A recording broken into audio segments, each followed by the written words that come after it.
Okay, welcome everyone to the 2022 fall, what I'm calling the mid-mortem presentations here. And basically what this is we like to gather at Purdue all of our capstone teams to present kind of their projects. Now, I call it a mid-mortem instead of a post-mortem because no one's done yet. In fact, not a single project today is going to be done, right? There's not a single completed project, and that includes my own. I'm actually presenting something for the first time, like in the history of me doing this. This is like maybe the fourth time I've done one of these now. I've never actually presented my own work. I am now, so that's kind of cool. It's really awesome. I will stress that the groups that you're going to see presenting, especially the capstone groups. Now, by the way, let me just give a shout out to our friends over at IUPUI.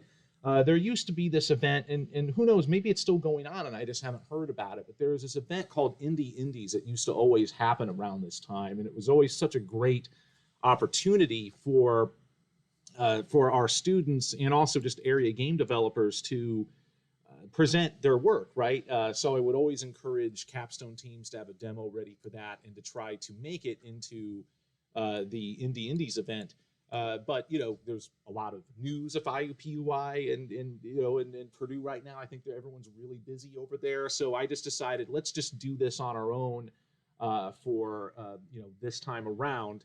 But what's really neat is with our roster of projects, it's just like Indie Indies in that it isn't just Purdue projects properly. Oh, yeah, okay, so our good friend Brantley in the chat just said, yes, it did happen in Indianapolis, and that's awesome. Okay, so it did. I'm really glad it happened. I just missed it somehow. Which is, you know, not surprising because this semester has been one of my busiest ever, I think. Yeah, thank you for tuning in, Brantley. Super appreciate it. But just like Indie Indies, it isn't just Purdue students. We actually have a couple of projects that are not capstones. This would be my own project. And of course, Talon's Blade, which I'm super excited. As long as Yorgos actually walks in the door, I'm confident he will, because he's not slated to go until later. But that's a really awesome project that started as a capstone and has been developed really a long way past, you know, even the high standards we have for capstones. So a lot of cool stuff to showcase. But let's go ahead and get started. Our first project is No One Left Behind. So if those presenters can come on up, and I'll make sure that everything is set for you here.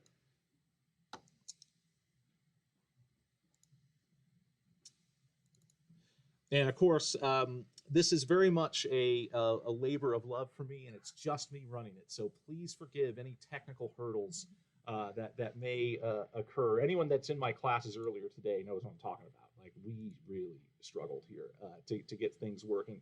Okay, so you should be good to go, though. So you can go ahead and go in presentation mode and begin whenever you'd like. It's been a while since I've used PowerPoint. If you just press P, will it just present? Try F5, Control P. So, Oh, F5. yeah.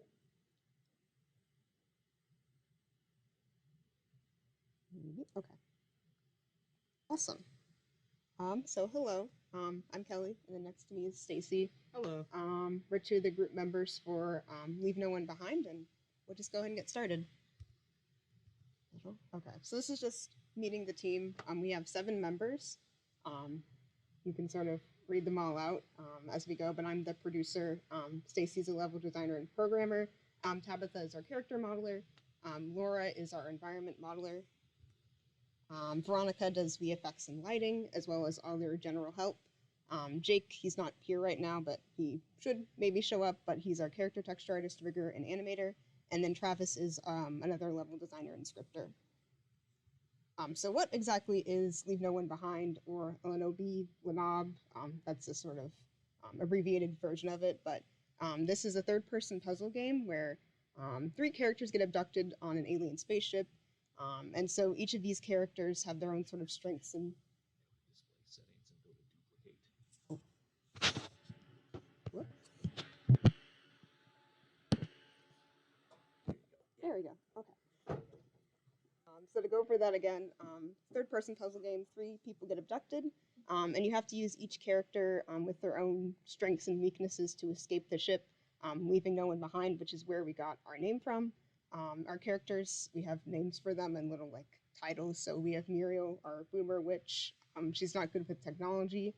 We have Bruno, who's our buff guy, and then we have Percival, our techie. So here's just some concept art. This one is done by Tabitha, of our witch. And then Bruno, also done by Tabitha. And then our techie, who is done by Jake. So it's just sort of concept art of our characters right now, since some of them aren't fully 3D modeled yet.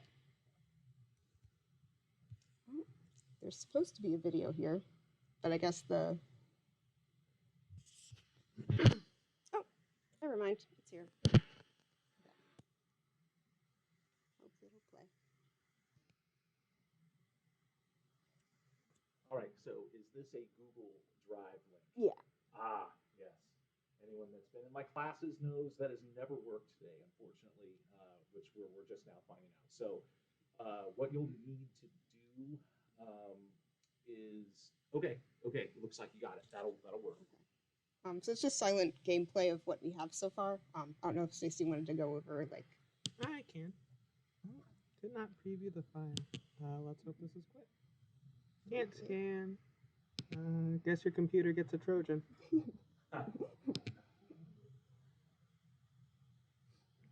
So for our gameplay, we have our first two characters, Bruno the Strongman and Percival the Techie. We don't have models for them yet, but what we do have is their abilities. I've given each character kind of a web of abilities to kind of keep the puzzles interesting. Every character kind of has a small overlap. Let's go to at full screen.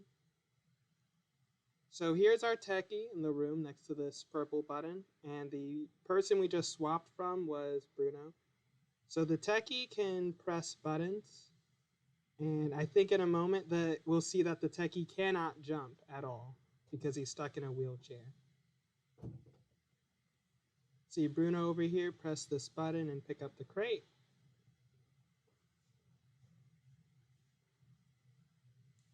So Bruno, what we'll see in a moment is Bruno cannot press these buttons because he is so strong he would just break the puny button. But what he can do is lift crates, and in the future there will be really heavy crates that only he can lift. The techie can also lift crates. You won't see him lift crates here, I think, but he can also levitate crates, and he can even levitate them a short range forward. So both Bruno and the techie can lift crates, but the techie can't get to certain places because he can't jump. Gonna see this area in a moment. Normally for the techie, he would be the only person in this area. What makes the techie lifting crates so special is he can slowly levitate them a long range forward. Whereas Bruno can kind of just jump places. The techie can get crates to far out places by lifting them there, and it's farther than Bruno can throw or jump.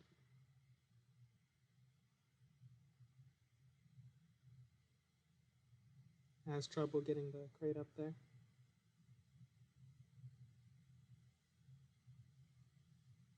This top tier crate gameplay, guys. I've spent hours fine-tuning this crate.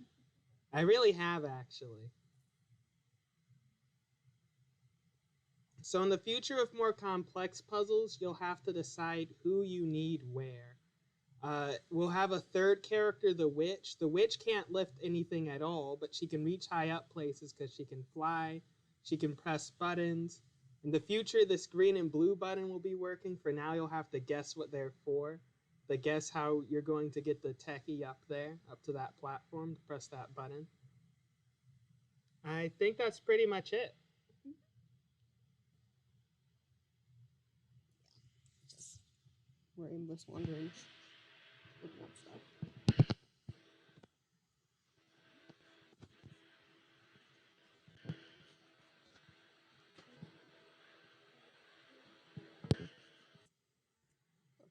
So what's going well for us? Our overall progress, I'd say, is going really well. We have a build of the game. We have mechanics starting to form. Characters are being modeled, and it's being developed at I would say, a pretty good pace for us. So our team is very happy about that.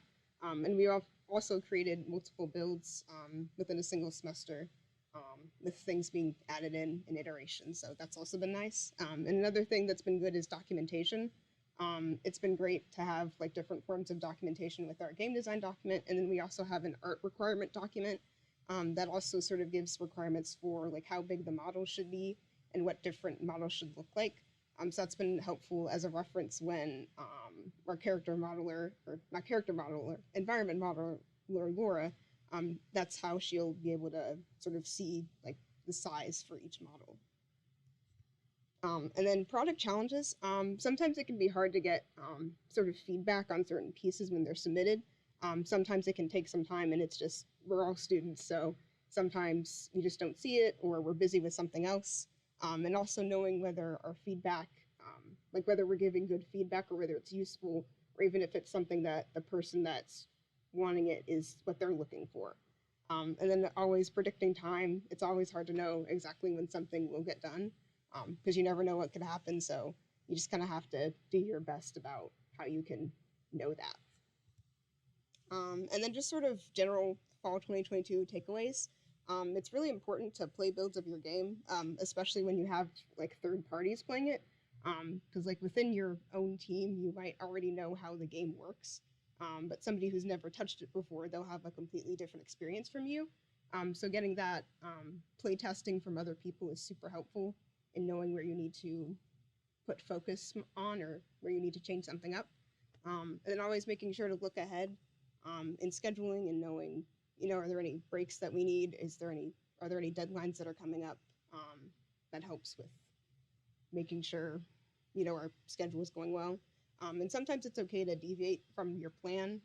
I think originally in our game design document, when I'm thinking, we were trying to figure out whether the witch would like ride on a cauldron, whether she'd ride on a broom.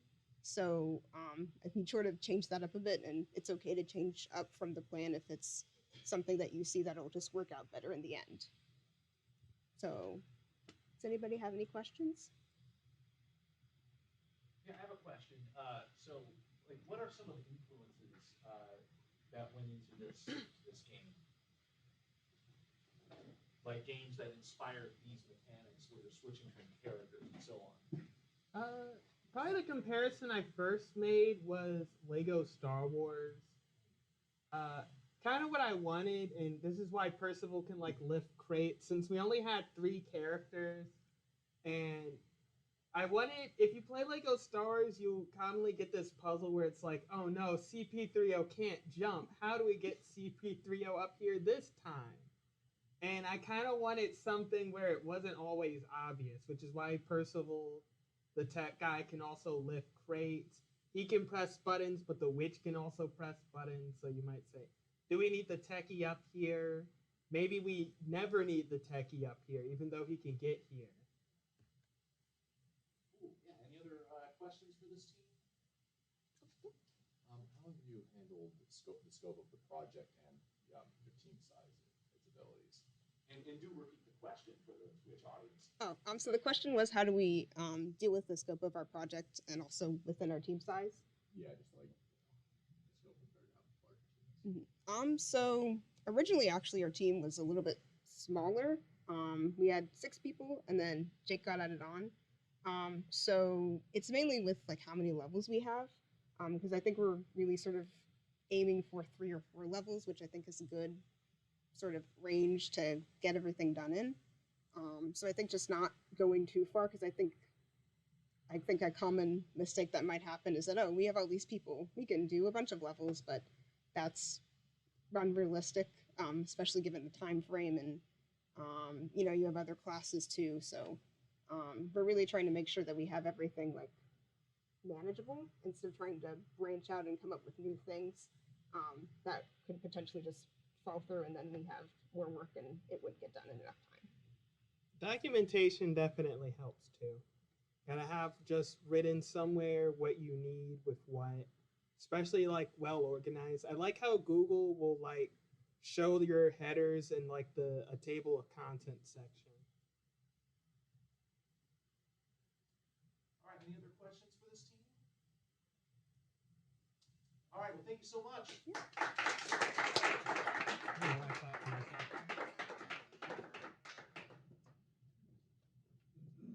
All right, and I super appreciate them going first to kind of iron out any, you know, the technical hurdles that, of course, we always have to iron out with this.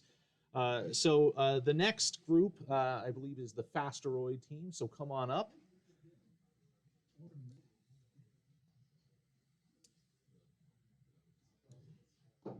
And you all, I believe, you emailed me Right, and I have to ask, of course, is there any videos? Is it a Google embed? I emailed you a link to the Google Slides, and the embed should work if we open it through that link and just have it open on Google Chrome. And just Okay. through there. All right, so folks, I'm just going to go ahead and turn off the screen capture just a minute while I get things set up for them. So just one moment.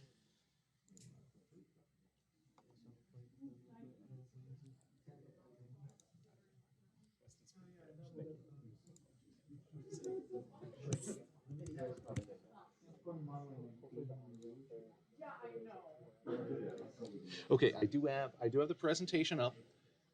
So I just have to make sure that the video link is there because that's what I'm worried about because we haven't had any luck with Google embeds for videos. So that was emailed, right? It should work if you just go through the slide on Google. Okay. It's when you make a Google slide and like download it with an embedded video, that's when it goes wrong. Okay. All right. I don't know if like fixing that would be going into PowerPoint or what. It does have audio. The first video does. I don't think the other one does. Let's go ahead and test it here.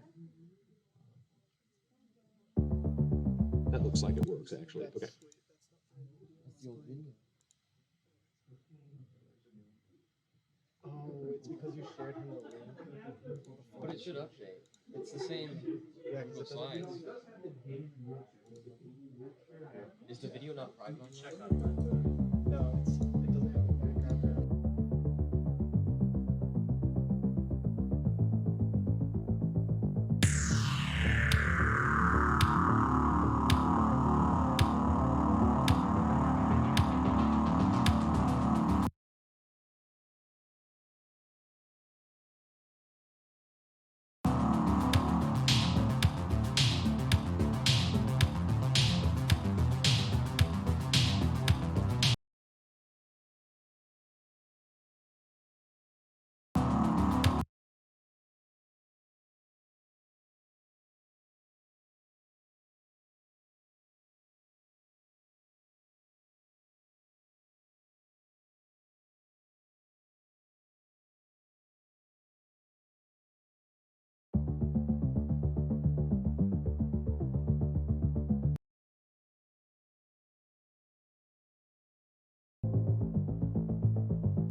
All right, thanks for hanging tight, everyone. We just had to make sure that the Fasteroid team was ready to go.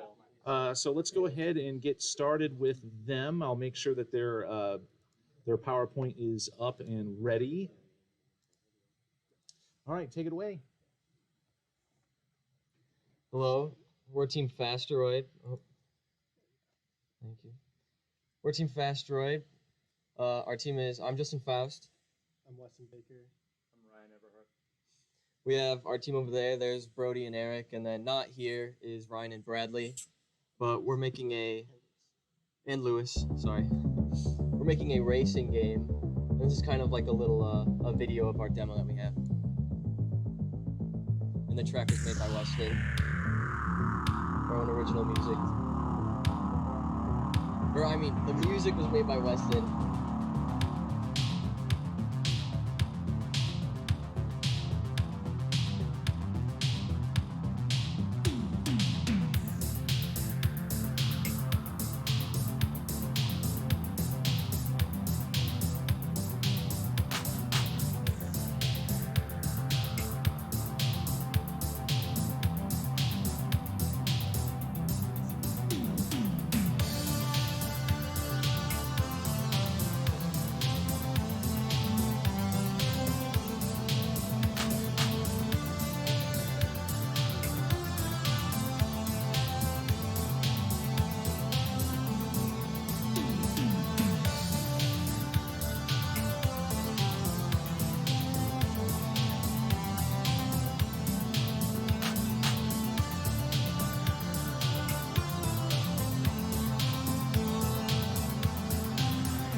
All right, so basically, Fasteroid is a futuristic racing game that's set in a system ravaged by war. It's an F-Zero inspired game, as you can see kind of by the gameplay, but we wanted to put more of a focus on skill rather than luck.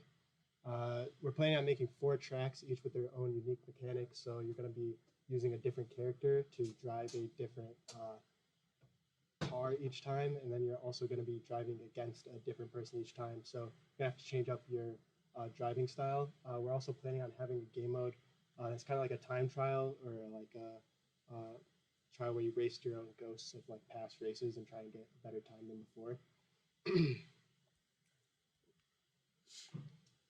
So one of the main things that separates this game from a lot of the other sort of arcade style racers is this one mechanic, which is overheat. And now that's a lot of text, so I'll explain it so you don't have to read it. But that gauge is sort of a mock-up of what it will look like on your screen. So your boost is tied to your health, but indirectly. So as long as you're boosting, your heat starts to build up. So once you get to a certain point, you'll reach that overheat section, which is the red part at the top. And when you're in that state, you get significantly faster, but also you start using some of your health, which obviously if you run out, you would end up not being able to race. And the longer that you spend in that state, you also build up burnout, which once you end the boost state, which I'll get into that, but the burnout is sort of like a cooldown time before you can boost again. So you don't get that while you're in the green section, but when you're in the overheat part, you do. And then as sort of like a little micro game, you can start the boost by just hitting a button, but in order to end it, you have to sort of time a window, sort of like a Gears of War reload or anything where you kind of have like a little bar go by and you have to hit it. And so if you hit it perfectly within the cooldown state, it'll give you a little boost to your max engine heat, which effectively would kind of get rid of some of your burnout because the max amount of heat is going up. And good, it'll just end the boost and it'll start decaying the heat right away. And if you mess it up, it will add on extra burnout. This is sort of intended as a mechanic to make it so that instead of having to, like in Mario Kart, for example, knock people out by getting like a blue shell or something, if you're performing well through the whole race, you'll start to actually, like if you're taking the risk reward here, it'll be beneficial to you. And the more aggressive with it you are, the faster you'll end up going. So what's going well with Fasteroid so far for the development? We have lots of ideas. We've got like art and some like block out models for our maps and our cars that we talked about. Yeah, we have 2 track models that have already been started on. You saw in the demo us playing on one of them. That's like the Desert Factory. And there's also multiple cars that are like fairly far along, like the one that was played on in the demo. Our concepts are all finished. That was the one drivable that you saw. And also there's music production has begun. The music track in the demo is one of the songs made by us. The Spotify playlist is kind of like the inspiration for the game, some Eurobeat stuff that we just threw in for the slides for fun. All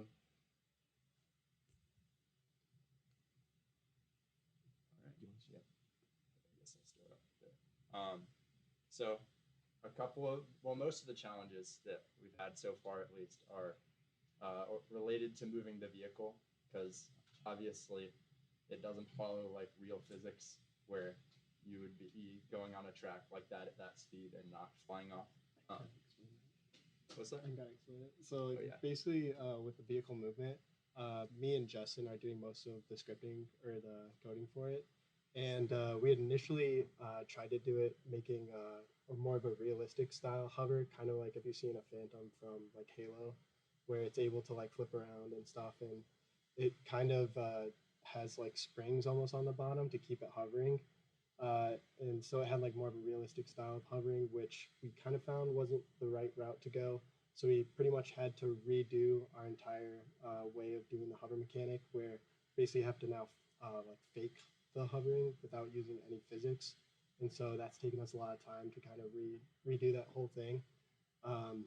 And then with I guess with some of the other things like going too fast there, I guess it doesn't make any sense in any context. But the way that we're doing the movement, if the line trace doesn't hit, like if you're rotating on some surface onto another one that's like 90 degrees, whenever that line trace doesn't hit, if you're moving too fast, you'll end up just flying off the track. So we've come into a bunch of different problems with that, and same things with kind of like the collisions and air control and getting it to work properly.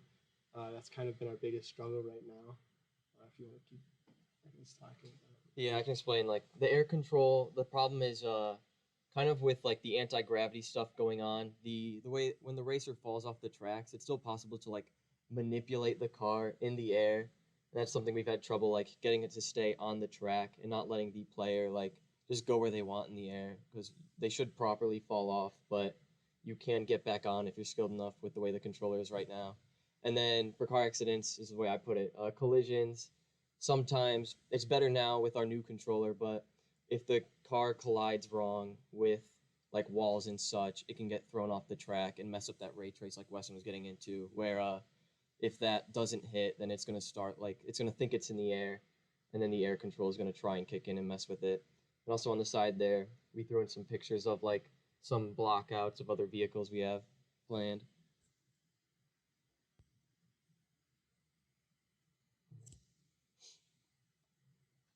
So the future for Fasteroid, we threw in some videos. There's like other little mechanics, like we've mentioned before with the map stuff we want to throw in. Like we have a little conveyor belt working, or sort of UI stuff that hasn't really been implemented yet for the car, but we've been playing around with things. Another big thing is tweaking the controller, like we've kind of talked about with the challenges. We've fixed like most of the big issues, but there's still small stuff that has to be fixed, like flying around in the air. And then map and asset modeling, that's always like moving forward and improving on and iterating. And polishing goes along with that. And then implementation of kind of the things right here that the videos we have right here. Anything? Yeah, basically, I'll just like replay this so you guys can see. So this one in the bottom left is a conveyor belt. So basically, when you see here, when he hits, they go in the direction of wherever the arrow is facing. So this conveyor belt and this jump pad were both scripted by Eric, or blueprinted by Eric. And then here's a jump pad. So yeah, you see it hits the jump pad and just boost up in the air. And then up here was just some UI that was done by Ryan Tran. So we have two Ryans on our team. It's kind of confusing. Yeah, you're choosing the map that you want to race on. It's just some basic stuff. So we have like the outline of a bunch of stuff. We just need to start implementing things and tuning it, making it work better and everything. So yeah. Oops. Yeah, Google does that. Go fast. Go fast. I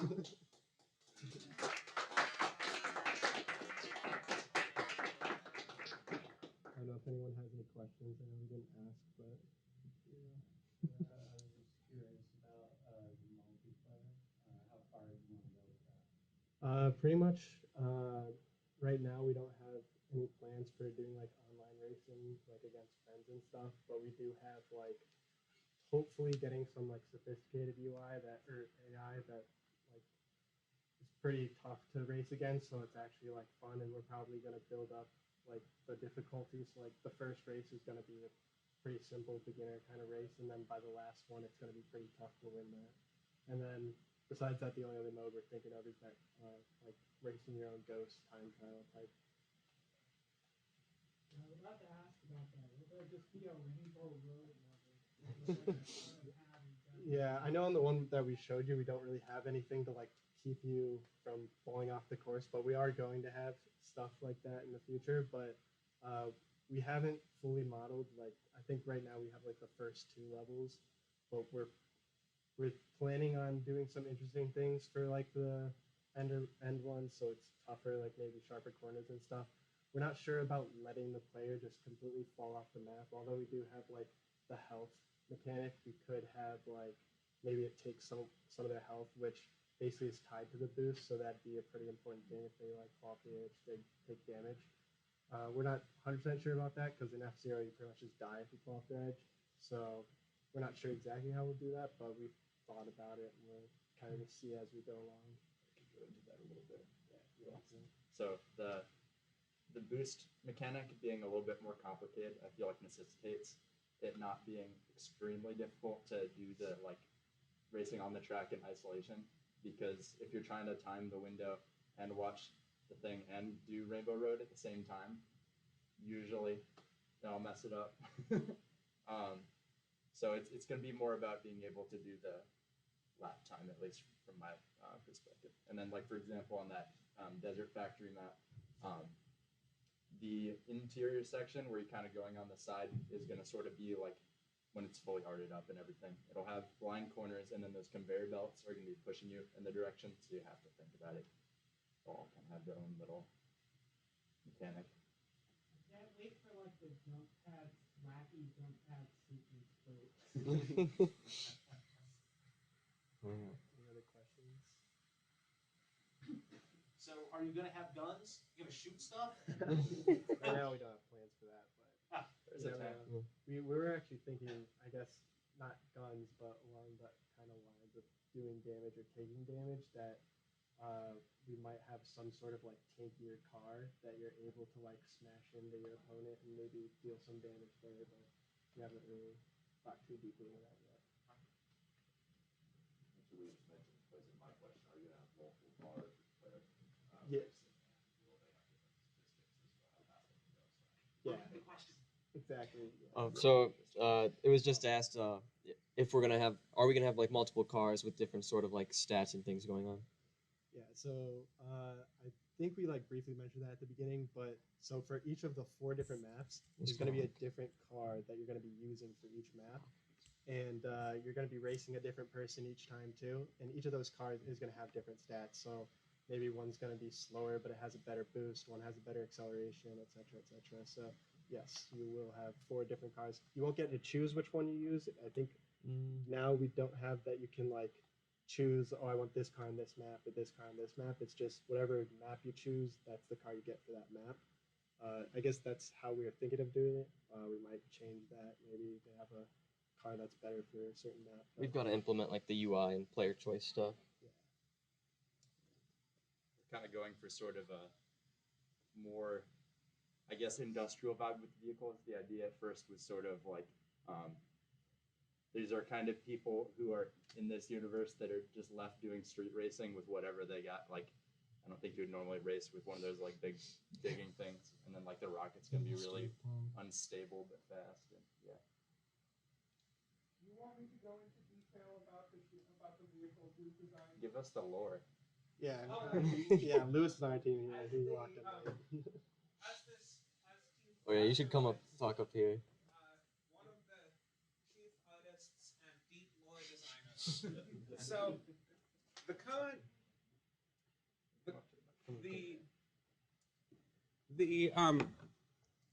are these the ones corresponding to the stages we have? Right now. I think so. Yeah. So, the current one, the one, I'm going to explain the ones we have developed here. We have others currently in development that may not be in the final release, but you're probably wondering about the lump on the left. That is the alien pod. The alien pod is going to be, it's going to be like, not the fastest, but it's going to have like better handling than the other vehicles. It's the law is that this is a piece of salvage technology that has been hastily converted to the purpose of street racing. The rocket is self-explanatory. It's based on designs for getting like supplies into a space station. This thing has been crudely fitted with some anti-gravity stabilizers to get it horizontal. It moves real fast and turns badly. And the excavator, this is when we talked about like knocking other ships to other vehicles to the side. That's what the excavator does. It's not even like remotely equipped for racing. Its purpose is, as I say, it's not. Its purpose is just to take hits and slam into other vehicles. And we're going to roll out a couple of other. We're going to roll out. We have a couple of other designs that may be implemented in the future, including a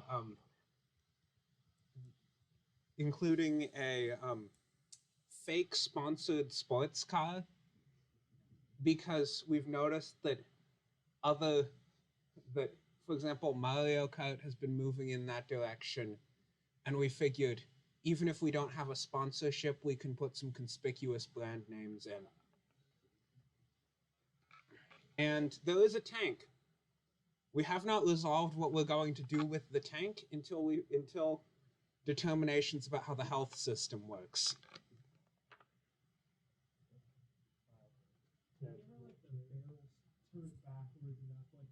I actually thought about that, yeah. That's kind of the sports car you mentioned in the demo. Yes. This is the Senka-Guben Nexus, brought to you by the finest minds at Senka-Guben Luxury Automotive,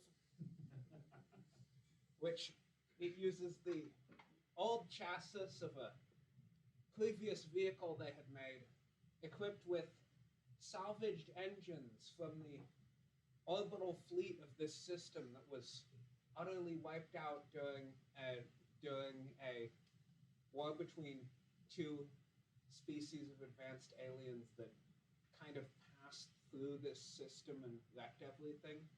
But now you too can have the speed and controllability that wasn't enough to save our civilization.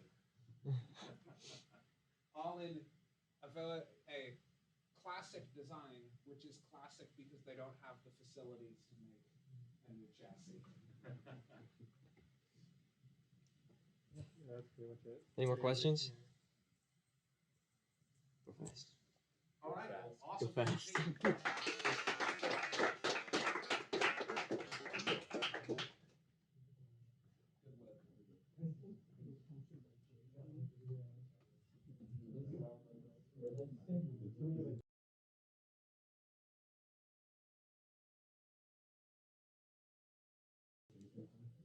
All right, let me just comment while we're getting the next group up here. Really, I think that last game really captures the heart and soul of the F-Zero experience, including the lore. I really liked that lore stuff. So if we can get the next team to come on up, I think I have you tabbed in already, and we can get rolling. We're actually really good on time, so no worries there. So the next group would be the Muffin Mob. So come on up.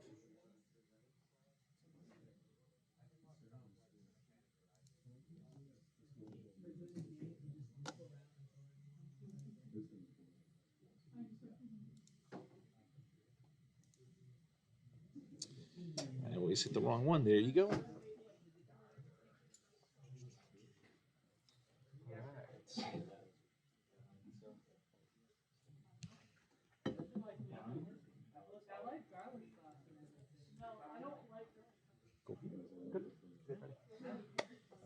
All right. What's up, everyone? Stacy. Stacy. Sorry, we're starting. Okay. So what's up, guys? We are Muffin Mob, and we're working on a game called Milo. So our team is me, King Park. We got Forrest, Derek, Philip. Josh is not here. Connor Wilson, and also Jared Grounds is our web dev guy. So kind of a stacked team. So let's kind of get into it. So what is this game about? Essentially, Milo is kind of like a short Metroidvania-like type game, featuring some pixelated 3D graphics, because we all kind of like that style and aesthetic. It's inspired by games like Cave Story and Hollow Knight, as well as, if you guys know Sock Pop Collective, we're really big fans of them. So we're kind of taking a lot of influence there.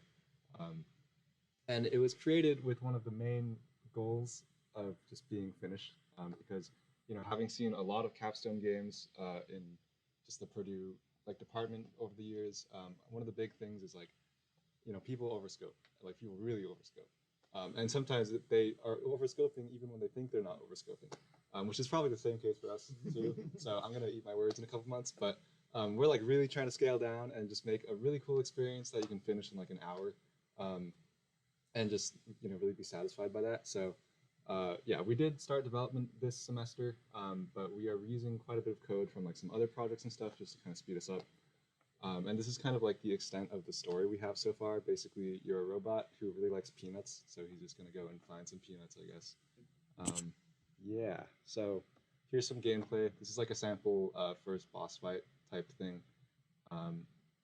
Basically, so you can see you have like a sword and a gun. The combat is super simple, just because we want to focus more on like, I guess, interesting enemy stuff than having like a complex combat system, because that core like philosophy of just keeping things simple.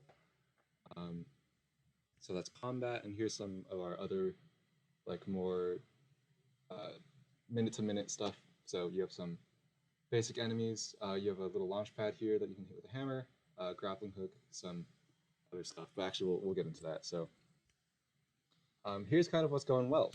So I will let Philip talk about that, I think. Oh, sure. We have some mechanics, the basic platforming necessities, running, jumping, crouching, sliding, rolling around. And you can swim through like water, and we also have some other liquids planned. It'll be great, trust me. We have a grappling hook and climbing gear. The climbing gear is just something you equip, and then you can stick to these green areas and those yellow areas. The grappling hook is what he's doing right there. Yeah, we have moving platforms, another necessity for platforming. We have doors that you can open with a key. As we're thinking about rocket boots. I put that there without having ever like mentioned that to anyone on the team. Yeah, I think rocket boots would be kind of cool, but we'll figure that out. Later. Yeah. It sounds cool. I'll continue. For weapons right now, we're trying to constrain ourselves. We got a sword, gun, and a hammer. The hammer is used for these platforms right there, the seesaw. The gun, shooting things, and then the sword right there. Looks like a stick right now, but it'll look cool. It's also important to mention that for the seesaw mechanic, you can only be propelled up if you hit it from the side that's facing up, like it would for physics-based seesaw, even though it's not really physics-based and mainly just applies a velocity to the player after hitting it. Also for the climbing, there's foreground climbing and there's background climbing. Foreground climbing is the green tiles. If you go up to those, you enter a climbing states, or not climb, wall climbing states, where you can, or it's more like a wall jump state, where if you hit it, or go against it, and then press the jump button, then you can propel off in the opposite direction, or in whichever direction you intend. And then for the background ones, it's basically if you press a button while overlapping with it, then you enter into a climbing state where you can just move around freely. And if you exit that, then the climbing state ends. Yeah, it's 2D movement versus like a sticky wall, Basically that, yeah. And most of these mechanics are, of course, going to be things that you pick up along the way, classic Metroidvania style. So, you're not going to start with most of these, probably nothing really. And then as far as combat goes, we kind of just have some like quad directional stuff. So, very Hollow Knight style, where you can just up, down, left, right. And that kind of applies to all of our weapons. So moving on. So for this game in particular, I wanted to make sure that so one of the big things that I know is a bottleneck for some of the other projects that I've worked on is just creating levels. Just because a lot of the times you're like fighting things in the engine, or like there's just small things that you can't quite do quickly. And for example, like if we're building levels, right, we don't want to have to drag out each like prefab instance or whatever, and then like snap them perfectly to the grid and all this stuff, especially if it's in 3D, but we're really only using the 2D, like, or 2 dimensions. So I decided to kind of bite the bullet and make a like custom level editor for us, like from the ground up. And this is basically running at runtime, which means that we can have like immediate level testing. So as you see here, once that bit kind of gets built out, we can kind of just like plop our player in immediately, and just, you know, have a feel for how the level's going. And that really like allows for very quick iterative testing and stuff for our levels. So, you know, we have some basic operations: draw, you can make boxes, you have cut and copy and paste and stuff, make rooms, etc. And then one of the cool things about this system is if you kind of look at like how we're doing this, everything is tile based, right? Which means if we're doing collisions and you have like possibly like hundreds of tiles in one room, that's like a bunch of collision objects that are being like checking for collision every frame, and that's a mess, right? So I wanted to make sure that we could have like some optimizations, especially because we're thinking of maybe going publishing on mobile for this as well. And so I wrote an algorithm to essentially calculate all the points that are connected to the tiles and then make just one massive collision shape out of that. So as you can see right here, actually, those different colored boxes, like the purple and the green and stuff, are just one massive collision shape rather than a bunch of compound ones. And then on top of that, so we also have an auto-generated minimap from our room layouts, because, you know, we didn't want to have to like keep manually tweaking a minimap in case, like, you know, we moved rooms and whatnot. So you can kind of see that in the top right there. The openings are also calculated at runtime and stuff. So basically everything we can do to just make our progress for next semester when we're actually making the content as smooth as we possibly can. You should also mention that after implementing the auto-generated collisions, it saved a ton. Well, it significantly improved performance. Oh yeah, it's crazy. Yeah. Who's Oh yeah, I'll talk about the white box microphone. Or let me get close to the mic for anyone here. So we already have our white boxes for the majority of the game finished. Like 90% of the game world is white boxed. A lot of it we actually finished early in development, and we've been tweaking it as we figured out more about the player controller, what kind of mechanics we're gonna have, what kind of enemies we have. So it's been a ongoing iterative process. Let's see, which is this? This is the Crystal Caves, I believe. Yeah. Yeah. And top one is the world tree. This is the world tree. This is One of an our end massive level map. ones, and that Yeah. one's made by Forest. So. Yeah, this is by Josh. Mhm. Couldn't be with us today, you know. But Okay. yeah, he's here in spirit with us. He's alive, guys. Yeah, we promise. Cool. Yes. Yeah. That's it. All right. Now the not so good stuff. So I think Forrest is going to kind of cover this one. So I think one of the biggest parts of the art direction that we've put our time towards has just been trying to combine some pre-existing ideas for art, what we'd like to for with our current mindset on the project, and then also just technically trying to get the art to look as good as it can in game.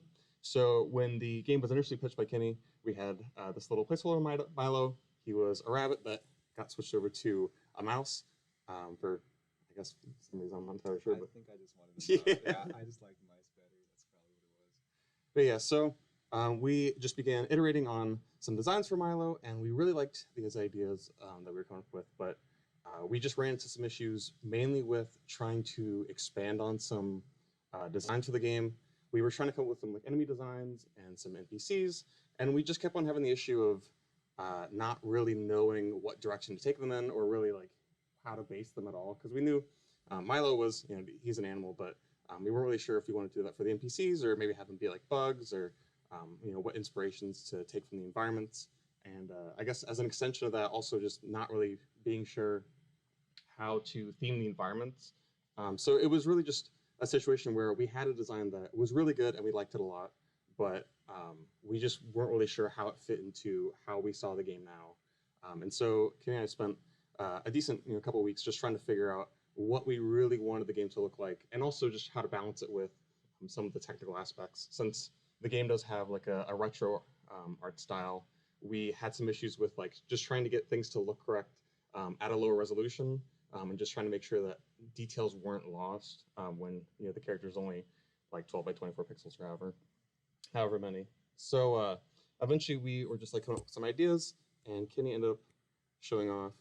Well, he was doing some concept art of this little robot guy, and we all decided that we thought it was a great compromise between just like easy to read, but also had a lot of character to it. And we just took some inspiration from, we were looking over just like some references and things that we really enjoyed.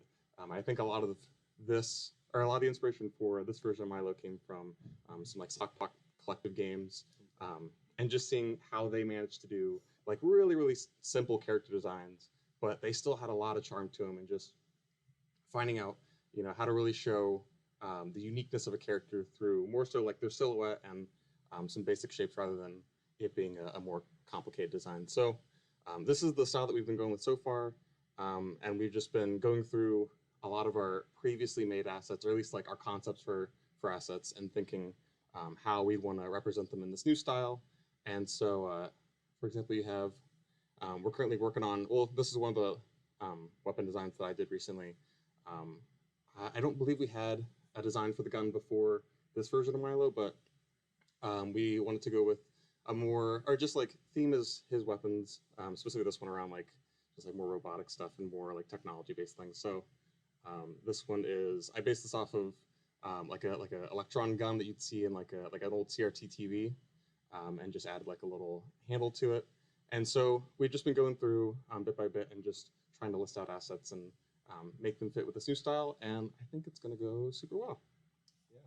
Also, one thing, one of the like tipping points for, I mean, we kind of thought like, yeah, maybe we should change up the style like from this one. One of the big things, like we were actually in a meeting with Rob, and we were kind of showing off the thing, and then he's like, yeah, like I really like the character, like the rabbit you guys have is really cute. And we're like, that's a mouse, but that's okay. Every single person we showed the design to thought it was a rabbit. I think it's the ears, because I mean, even this, like, he literally looks like a rabbit. But yeah, so a good change, I think. Yeah, and then just some other stuff. So we don't have like a super solid idea for the story yet, which like isn't a huge issue because like it's not a story-based game. But I think at this point, like, maybe we want to talk a little bit more about that sort of stuff. Also, I'm incredibly indecisive, and so if I'm like working on a game and like I want to do these certain things, I'm just gonna do them without, like, it's kind of bad. I apologize to them, but it's happened before. And then also, like, if I'm, for a lot of us, I think if we look at something for too long, even if it is like objectively good or cool, we're just gonna get sick of it. So, that's something that we're kind of gonna be struggling with. Another thing is just like, I guess finding that like unique, like voice and style for our project. Because like a lot of what we're making, and we kind of realize is it's like a little generic, right? And part of that is by design, because we're trying to make something that's just like compact and fun and not necessarily revolutionary. However, we still want to make something that's like a little unique and interesting and would like make people want to play that over any of the other like incredible games out right now. So we're still kind of trying to find that for ourselves. And then another thing is that like, we're making a Metroidvania, but a lot of our team actually haven't played a Metroidvania before, which you can kind of see how that's a little problematic, which is why I think we're starting to lean a little more into like linear level design. So it still has some Metroidvania elements, but we're not going to like go super into the Metroidvania stuff, basically. What's this?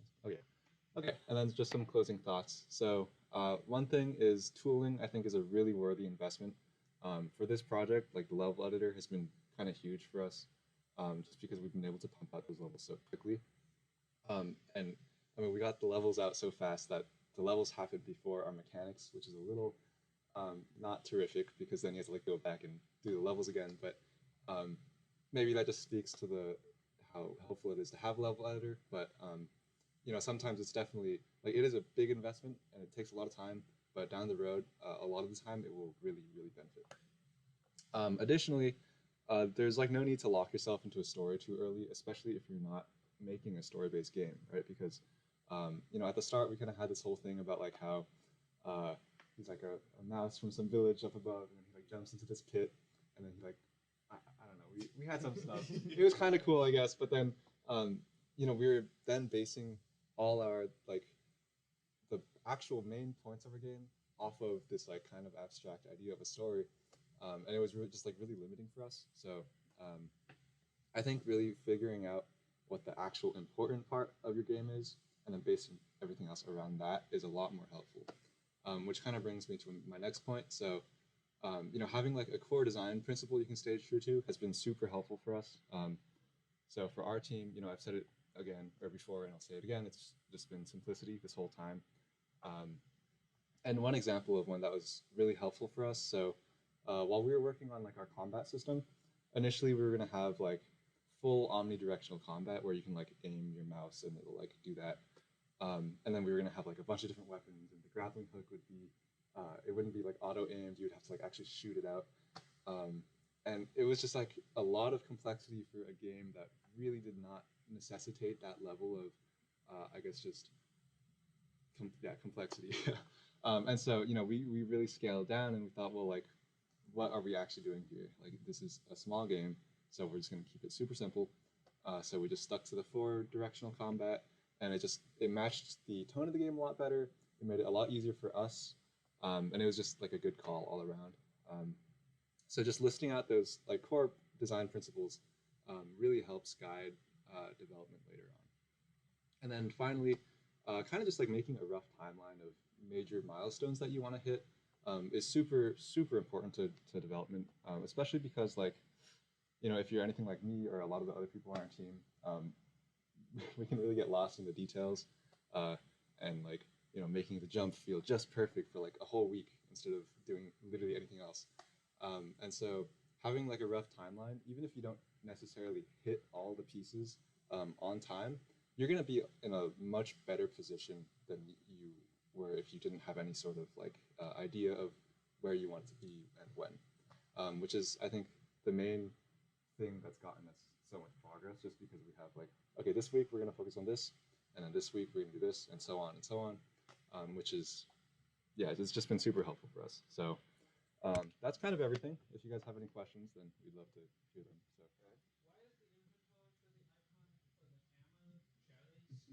Right, yeah, so the question was, why is the inventory item for the hammer a cherry? Initially, so that was Josh's idea, and we all really loved it, and the reason for it was because, you know, he was like a mouse, and so it would be kind of fitting because it's like a big, heavy thing, so you could just kind of swing it. I think we'll probably change that now. But... Not intentionally, but yes. Yeah. So my correct understanding that this is a 3D game from a 2D perspective. Mm-hmm. So can you talk about how you came to the decision to build it in 3D platform that, but have it 2D art style and perspective? Yeah, for sure. Actually, I've been talking a lot for us. So yeah, the question was just how we decided to go along with a 3D perspective for a game that plays in 2D. And I think it really just came down to we wanted to optimize just our process of making assets as much as possible. And so we looked at the benefits of doing either 2D or 3D. And I think with 3D, you end up getting a lot of things for free. Like lighting is just, you know, placing objects in a scene and just getting shadows that add extra detailing. And also at the resolution that we're working at, you can get away with some pretty simplistic assets that will end up looking nice because you have, you know, some shader work going on and some shadows to help them out. So it really was just like the thought process of, well, I think it started out as splitting up our assets into static and dynamic stuff. So like characters, I think we initially thought were going to be 2D, and then like static backgrounds were going to be 3D. But I believe we're just going to go with all 3D just because, especially animating in 2D is really, really difficult. And it's way easier to, especially since we had some existing animations that Kenny had made.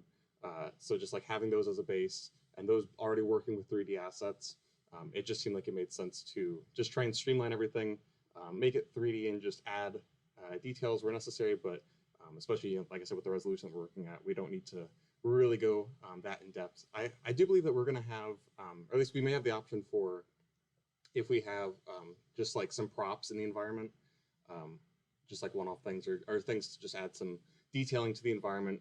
Those are probably going to be 2D assets that will be drawn in, and then they'll just be kind of like billboarded into the scene. But yeah, everything is mainly just 3D for optimizing workflow and just making it go a lot quicker and still make it look decent. Yeah, actually, like this was kind of our sorry, this was like our initial idea. So I mean, these are just like emojis, but we thought they kind of fit really well because it's like 2D, but it just works because our character looks 2D too. But yeah, so what were you saying? I was just gonna mention real quick. Sorry, Stacy. It's mostly due to our skill sets.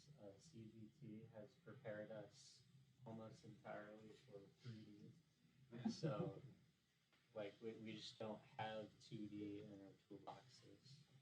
Well, some people will have it because they've done it on their own, but for courses, they've prepared us for 3D. So. Yeah. Yep. Stacy? Look at the animations. The squash and stretch looks like amazing. Thank you. That was Kenny. Yeah. So, I mean, squashing. Like, okay, one of the big things for me, style over substance, which is not a good thing, but it's a thing that I do anyway. So it was really important for me to like make sure that we could have that squash and stretch, but also dynamically. So it happens to any of the entities, and it's just based on velocity and stuff. So it's like free, like super free. How does it work? Is it like something specific to go that? No, it's just a basic. So I'm just like scaling the model based on the velocity of the I believe we also use animation cards for some of them, right? Not for the squash and stretch. Okay. Yeah. Anyone else? Yeah, I have a question about the level editor. Would you say that Godot in particular was a big part of how you're able to do that? In other words, is it like harder to do something like that in other game engines? I wouldn't think so. No, because like it was all built from non-Godot stuff anyway. Okay. So like Unity, since I have experience in that too, I probably would have been able to do something similar. I can't really speak for Unreal because I don't like that engine. But but yeah, it's just like I don't know. I just really like Godot because it's super fast, and so it really allowed for like that to be done super easily. But yeah, like it could be done in any engine.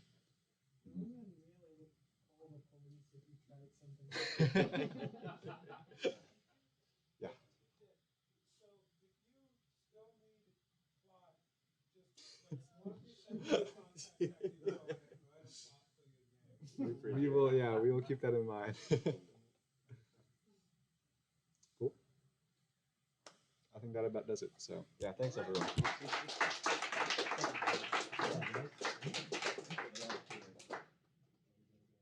Oh, also Jared made us a super cool website. I wasn't even part of that.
All right, so what I'm going to do now is something I've never done before in one of these, which is actually show some of my own stuff, which is feels unusual to me, feels very, very strange, because my role here is to really feature your work. But I've been plugging away at this thing for quite a while, so I thought, you know, at some point I should actually, you know, show it off a little bit, I guess. It's kind of funny because a lot of the really careful sort of game development wisdom that you just heard, you know, from the previous group, I kind of just threw in the trash for this project, as I'm going to get into, and it was really developed with very little of my own wisdom, actually, and I'll kind of get into why that is shortly. All right, so let me go ahead and fire this thing up and do the old duplicate if I have to and all of that. And it's going to take a minute to appear in the room, and got to do the whole duplicate slideshow thing. All right, let's get started. So yeah, so this is Nevada, and this is my game I've been plugging away at for quite a while. And so the project origins goes all the way back to 2020. Yes, I've been actually plugging away at this since then. Although, in my defense, it's kind of a few weeks here, a few weeks there. Maybe even that's generous. One of my post-mortem things or mid-mortem things is just learning how little time I would have as a college professor, and it manifests in how little time I get to spend on this. Thank goodness for summers, though. The summers have really been the savior of this. But yeah, this started with a music release, and this kind of goes into my comment about, yeah, I don't really do a lot of the really good designery, game production-y, sort of wise things on this that I tell you all to do, because this had a really weird beginning. So 2020, I'm in the rental house still that I got when I moved here to take this job, being a professor at Purdue. And I'm just in my bedroom, just recording stuff on a loop pedal. For those of you that aren't into guitar, a loop pedal is just basically a thing. You press a button with your foot, you play some stuff on your guitar, you press the button again, and then it loops back, and you can kind of layer things over top of it. So I was having a lot of fun doing that. And I made an album of like this loop-based kind of improvisatory music, and I called it Nevada. Now, why did I call it that?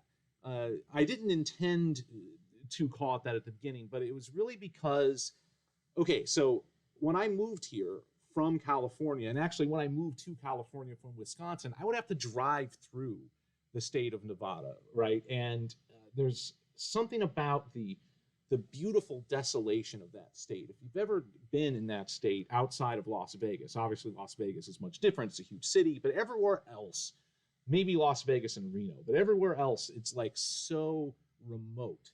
It feels like another planet. It really feels like when you're driving through the state that you went not into a car, but into a rocket ship, right? It is just so different from even, I've traveled to other countries and it doesn't feel as different as the American West and Nevada in particular feels. Just the fact that you can go an hour in your car without seeing a gas station, right? There's even in modern times, doesn't matter if you have Sprint or T-Mobile or Verizon, there'll be long stretches where you have no phone service. I mean, it is remote in a way that we're just not used to experiencing. It's even different than rural Ohio, or where I'm from, or Indiana, where, okay, yeah, sure, there's like small towns and things like that, but you don't really have to drive that far to get from place to place, really. Nevada's not like that. It is just vast stretches of emptiness. So this really fascinated me, the beauty of that. And then once I recorded that music, it made me think of that. So I thought, okay, I'm going to name this, right, that. Okay, so I have this music, and yes, I might as well plug it. You can find it on Bandcamp, Spotify. If you search Rob Howard, Nevada, you can find it there. So I have this music, and I think, hey, wouldn't it be cool if I tried to combine my musical activities with my game development activities? What if I make a really small scope project, like limited interactivity, like a little music video, right? Just some environment that you can walk around in, maybe press some buttons and the music's playing. And of course, I did what I guess people do, is I got way out of control on scope. You know, really just immediately I stopped thinking of it as a really small scope, do it in a couple of weeks project. And I'm like, oh gosh, I actually want this to be like a detective story, like a film noir. I started thinking about all the stuff I'm interested in terms of like, I really like turn-based systems, but I like doing weird abstract things with them where you're using kind of Final Fantasy style combat, but to do things that aren't actually combat, right? You're abstracting into different stuff. So I started to build this thing that really had nothing to do with the original small scoped project and really became like a small open world detective game. And one of the main ideas that I kind of stumbled on is this notion that if you ever play a game like Phoenix Wright or LA Noire, anything like that, there's going to be a ton of trial and error gameplay. That's typically how detective gameplay works when it exists in video games. Now, I'm going to have some of that. It's really hard to avoid that completely, but I wanted the sort of main structure of my game to be these kind of turn-based battles, which you'll see in a minute, where it's like they're interrogations, right? It uses the same kind of sort of combat logic that a turn-based Final Fantasy battle might use, but instead of like representing a knight hacking away at a slime, it's like someone asking another person questions. Right, and instead of killing somebody at the end of that, what you do is you make them confess something. Right, once their health gets to 0, they give you like a new story nugget. So you can see kind of this abstraction is occurring here. All right, so some of my basic interrogation mechanics. So instead of health, there's this notion of mental stamina. So basically the idea is you wear your enemy's stamina down to 0, then they tell you what you want to get, right? And that advances the story. And you don't really see this play out in the interrogation itself, right? You get these kind of generic combat messages. Like you can kind of see that there. Cooper Willis counters with information you hadn't considered, that sort of thing. What happens is you get these things in your journal. There's a journal system. And when you win a battle, you get like a new kind of story beat in your journal, okay, is kind of how it works. You do level up your character, and it is possible to be OP and just kind of blast your way through all of these enemy encounters, just like you would in an RPG, just by hitting the attack button, which would be question here. Question is like your basic attack, all right? So yeah, you can become OP and just blow through the game without really too much in the way of knowledge of the story, except for some very specific scenarios that are placed in there that require specific knowledge. If anyone's ever played Hotel Dusk, a game I reference all the time, I'm always using its music in classes because I really like the game. They have these wonderful bits where the main character will go, I need to think things through, and he kind of quizzes himself on the story, and you can't progress through the game until you pass that little check. So I try to do some things like that to make sure that the story is getting conveyed, especially since the combat doesn't really, you're not talking in any real sense. All right, so more about the interrogation mechanics. There's these ideas of anger and gravitas. So basically these are status effects. Okay, so if you succeed in doing this, or if the enemy succeeds in doing this to you, you just take some damage for a few turns, a few extra turns. All right, so with anger, the idea is you're the bad cop, right? You've really intimidated the person and you've scared them, so they're talking more, right? They're giving away more information. So that's doing more mental stamina damage. All right, bet you didn't know I really like to make weird games. All right, you should be learning this from this presentation. Gravitas is kind of the same idea, except it's the opposite. You're the good cop now. The opponent finds you so charming that they like you, and so they just give up more information. And of course, the enemy can do it to you, right? They can charm you, or they can scare you, basically. And you can see in the upper left here, it looks like I actually have, the player has a status effect on right now. Like it says scared there. That just means that at some point the enemy did the anger status effect on me. It was successful. So for a certain amount of turns, I'll get this extra damage applied. Right, and here's an example of the of this character getting charmed by your winning personality. That's again the gravitas. All of these are stats that the enemy has. They have certain stats that govern whether or not they can inflict these effects on you, and there's certain stats that determine whether or not you can inflict it on them. So again, much like an RPG, all the characters have a stat table. All right, some recent updates I've made. There's this inspiration system, I like to call it. I kind of like the JRPG notion of you name your systems, and then it's like a marketing thing on a box, right? The inspiration system. So this game has no health pickups, especially because you're not really taking physical damage as such. You're just getting mentally tired. So there really isn't like your little cross-shaped health pickup like most games have. And so I actually didn't have, until I put this system in, a way to regain health. I knew I would need ways to do that, right? So what happens, and you'll see it in the demo here, is whenever this blue circle appears, and this is just a UI widget grid, it just picks a random grid square, pops that little semi-transparent blue circle up there. And if you just hit the middle mouse button for the couple of seconds it's on there, you gain a little stamina back. It's like you're getting inspired. Sudden burst of inspiration. That's the abstraction anyway. All right, so another thing, actually, I've had this mechanic implemented for a long time, but I didn't really try it in I have test maps where I'm like building the mechanics, and then I have like the real game. I hadn't tried to put this in the real game until just recently, and that's what I call the just one more thing. Now, this is a show that's way before my time even, but I happen to really like old TV. So I guess if you go to your grandparents' house and they're watching Columbo, you might watch him do this. So the idea, this is an old detective show, one of the greatest ever in my opinion. He's always doing this thing where he's questioning somebody and then he acts like he's going to leave the room. And then, the suspect kind of relaxes, like, okay, he's done with me. And then he'll turn around and go, just one more thing. And it's some like devastating question, right? That just rattles them. So I kind of wanted to have that in the game somehow. So basically what happens is you have this leave button down here. And if you leave, you can actually just leave the mission that you're on, or I call them chapters, but they're like missions in like an open world game. And you can leave them, do other stuff, come back, and kind of pick up where you left off. And that's why you have this really leave button, like, okay, you really intend to do that. But you also can click on this to do this just one more thing, right? So you click leave, and instead of really leave, you click on wait. And then what you do is you present some evidence. I haven't talked about the evidence button yet. It's just like all the detective games you may have played, LA Noire and Phoenix Wright, etc.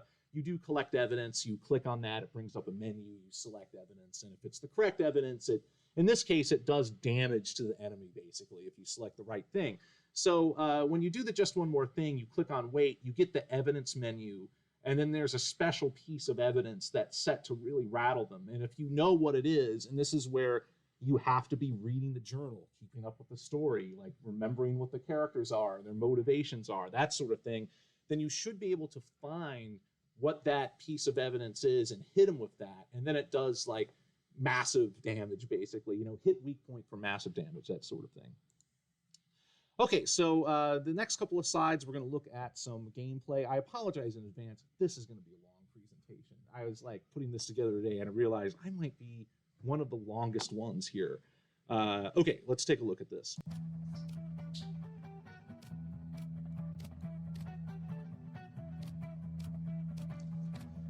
All right, so what you'll notice, there's like these crude quest markers, and actually I've cheated. I've given myself all the evidence. That's like all the evidence in the game currently. I have like these cheat keys, hit a button, you get everything, right? So you can see that like you can examine the evidence, you can try to use it, although when you're not in an interrogation, you can't. So you're just gonna get a message that says, oh, what are you doing? That's dumb, right? So anyway, once you start a chapter, and I do have a speed sheet, I'm going to use that. You go to the red markers are like the next places you go on a quest. The green ones are new quests, which you can't do when you have a quest currently going. Yes, I should probably turn them off, but I just haven't gotten to that yet. So anyway, I've progressed, I've gone to the next thing, and now I'm in this phase where you actually try to search and collect for evidence. But there won't be any because I already cheated and gave myself everything. So you notice the music changes. This is the evidence collection music.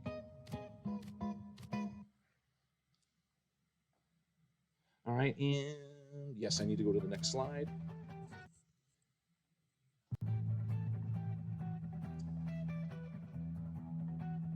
Okay, so right here, this is like the tutorial for the Just One More Thing, basically. I'm just mentioning, hey, like, because this particular chapter is like where I'm teaching you to use it. In fact, I kind of cheat a little bit. I force you to use it. I actually don't let you defeat this guy unless you do that, right? So I really make sure that you get this explained to you what it is. So that's what's happening here.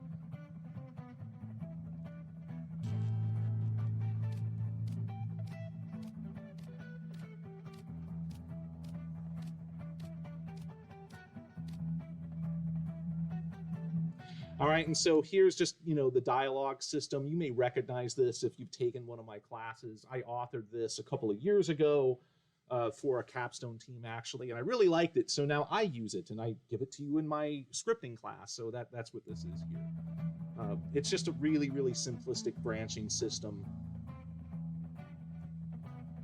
And so you're talking to this guy, and at some point you're going to be like, I really need to press him for more information. So you're going to go into the interrogation battle now, all right? So with the music that you're hearing, I have no voice acting in this, and I don't plan to have any. It's one of my few scope decisions. I've made hardly any good scope decisions. That's probably one of them. So what I do instead, what you'll notice is I use these super exaggerated animations, all from, the Unreal Marketplace. It's all kind of Phoenix Wright-esque, big points in the air. And there's even a couple of ones where it's actually meant for a goblin, but they look really funny. So I like using them on a human. So that's kind of what happens. You question someone, and if it damages them, they're going to react really demonstrably. And then there'll be like little guitar bits that are almost like Charlie Brown teacher type speaking. And by the way, like almost every sound you hear is just stuff I've cut up from that album I mentioned. There's hardly any sounds in the game, including like UI sounds, that aren't actually weird guitar bits that I've sliced up. There's like a gunshot sound, a camera sound, and like a paper rustle, I think, are the only sounds that aren't me just playing some guitar noodling.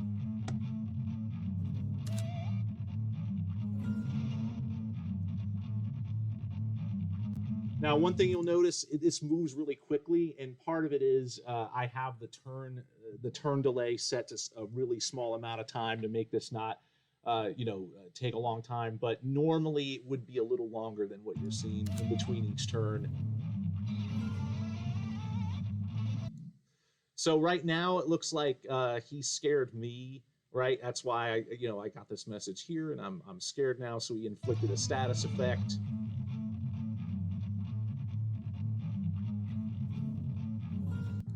And see, that was the, I clicked the wrong button, sorry about that.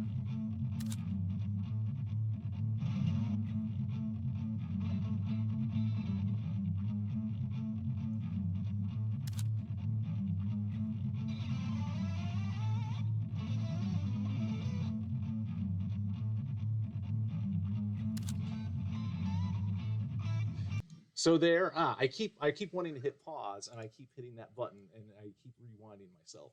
Sorry about, or fast forwarding through when I don't need to. Sorry about that. Right there, if I can find where I was in the video, I just inflicted gravitas on him. Basically, is what happened.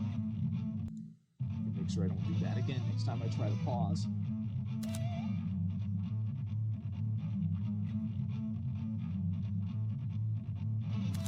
Now, eventually here, I'm finally going to do the Just One More Thing. So I've questioned him, I've inflicted status effects, he's done the same thing to me. So now I'm finally going to win this by doing the Just One More Thing. So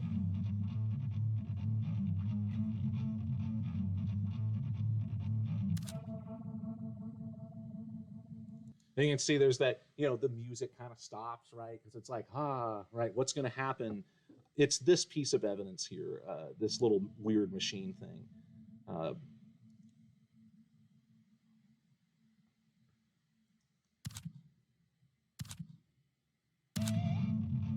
right, I rattled him, and I didn't actually implement anything to just make this 0, so I did a huge amount of damage, shows up as negative 1,200. Obviously, I have to go in there and just be like, hey, if it's less than 0, just have it be displayed as 0. Right, so anyway, I win, I get XP, I get a journal entry, which I'll show here in a minute. So now I'm back in the world and all of that. And it'll show up as a case note. You can see Cooper's motive. That's the character's name. I know the text is really small here, but it just explains what I learned via that interrogation. So I get these new story points out of the deal, basically. All right, so being that this is a small kind of micro open world game set, in the Nevada desert, basically, I have some mini games set up. And so what these mini games are is I really wanted them to reflect the spirit of the world that you're in. And when I researched this, when I kind of did my Chris Crawford to do the CGT 105 thing, when I did my deep dive into the topic of the game, basically, I was reading about, well, what are those people doing in Nevada when you're driving through and you see like that one house, right? I mean, you haven't seen a gas station in an hour, and all of a sudden you see like one random house in the wilderness. What is that? And as I was reading about this, I discovered that, yes, people will buy these huge tracts of land. They might sell them for as little as like $20,000 for these huge, expansive tracts, right? And people will put like hunting lodges on them and stuff like that. So that is why the mini game is hunting. That's what you do. Now, how the hunting works, it's really simple. You'll see it in a minute. It's just a cursor that you control, and then you see animals run in front of you, and you shoot them. And here's the thing. I do recognize that is not everyone's cup of tea. So I also give you a photo mode. So you can actually not shoot the animals. You can take their picture if you prefer. So you get a choice there. And what's kind of cool, I've not implemented this, but my intent is for the hunting to give you a buff to your anger ability, because you're killing stuff. You're going to be an angry person. I mean, it just makes sense to me, right? And obviously, if you're a taker of the photos, you're going to become more charismatic. You're going to get a charisma buff. I like things to be interconnected. That is the plan. So let's take a look at this. And one thing I'll mention real quick. You do then, the reward for this, there's kind of a collection thing. When you hunt or take photos, it'll access like a random table of animals. It will go into your journal as like hunted animals or photos of animals, that sort of thing. So.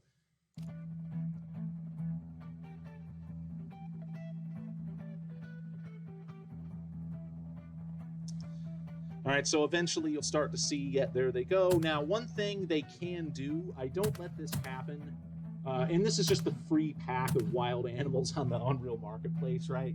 So it's just whatever animals they gave me for their running and deaths and things like that.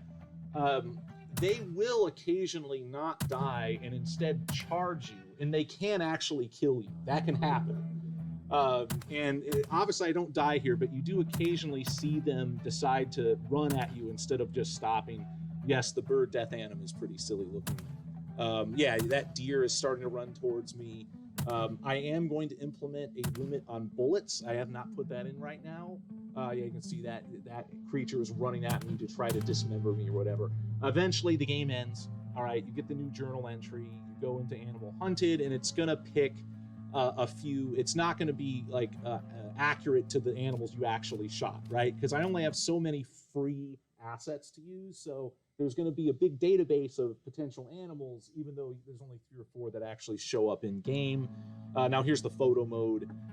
It's got a big, ugly camera that I just grabbed, on like a Google image search, looking at stuff that had like a Creative Commons license or whatever.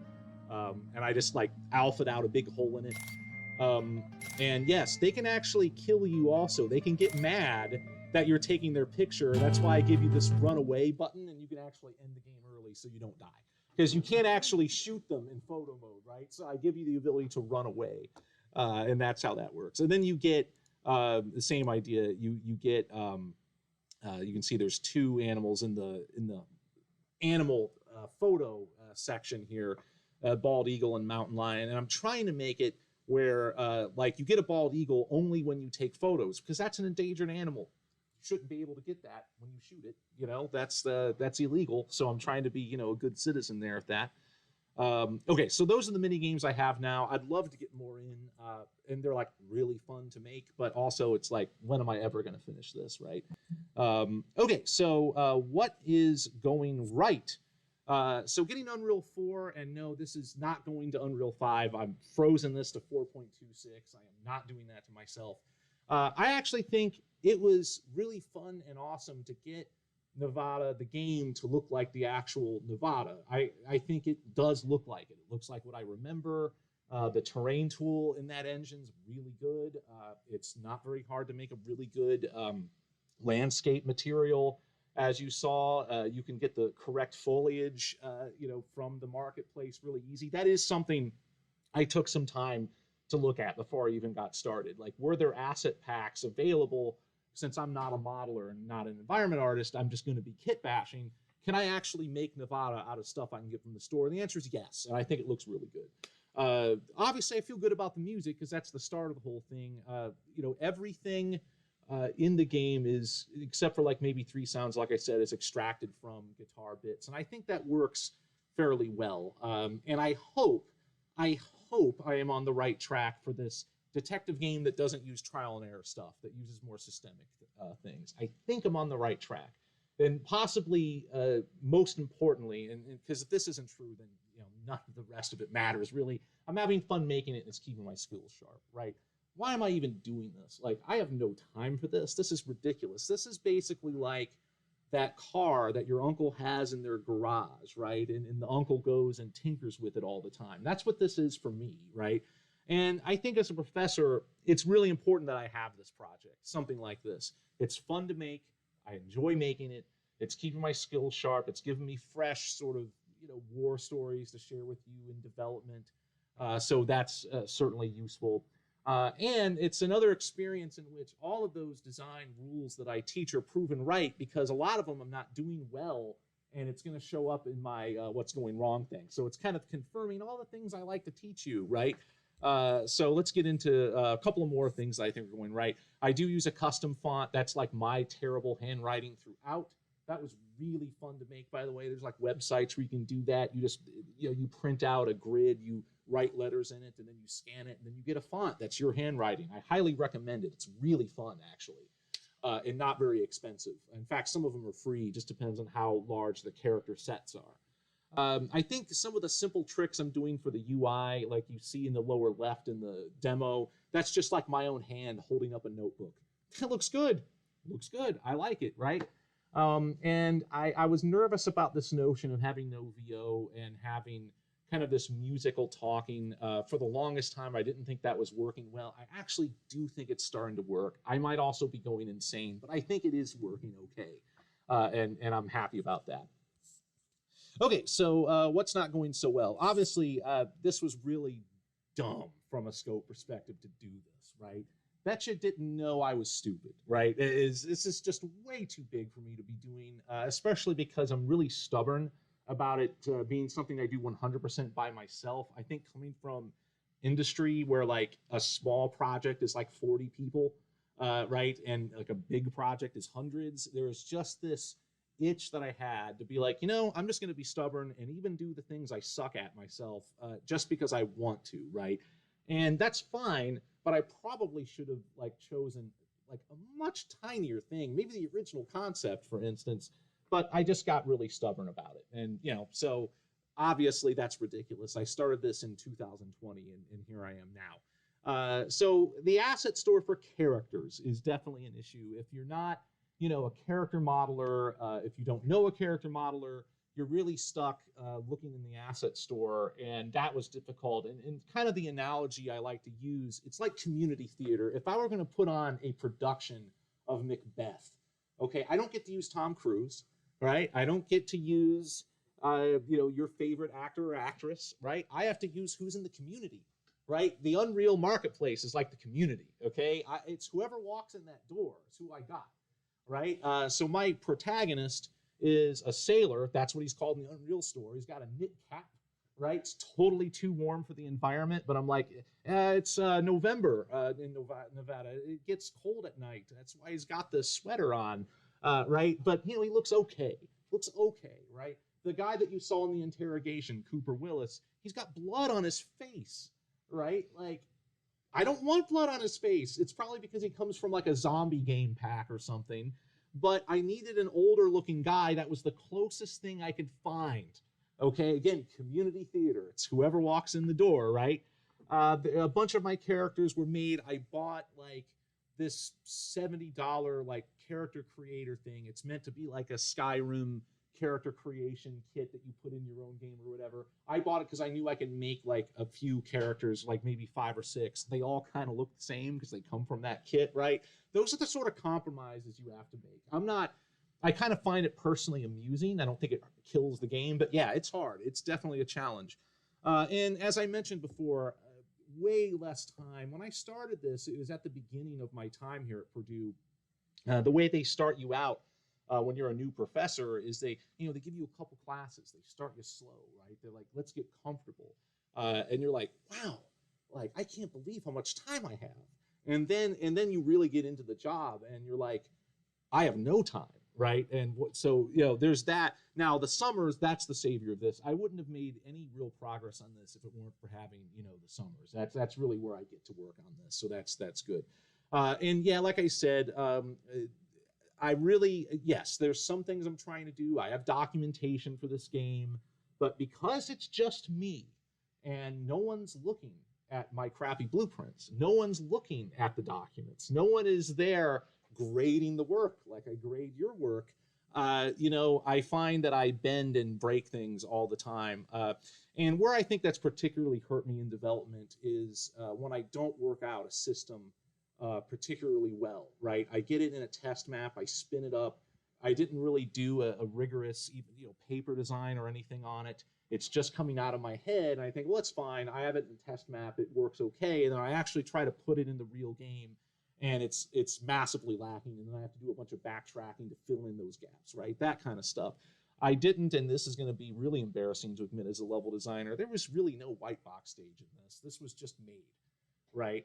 And now, to defend myself a little, since this is not an action game, not an FPS, not an action-adventure game, it does become a little less important to have the kind of metrics that you white box for, right? But yeah, I kind of cheated. And I'll admit to you, the reason why I cheated and just immediately started building cool terrains and stuff is because it was fun. It was fun, right? And that goes back to I may not be doing this properly, but I'm having fun doing it. So yeah, you kind of have to balance it out here.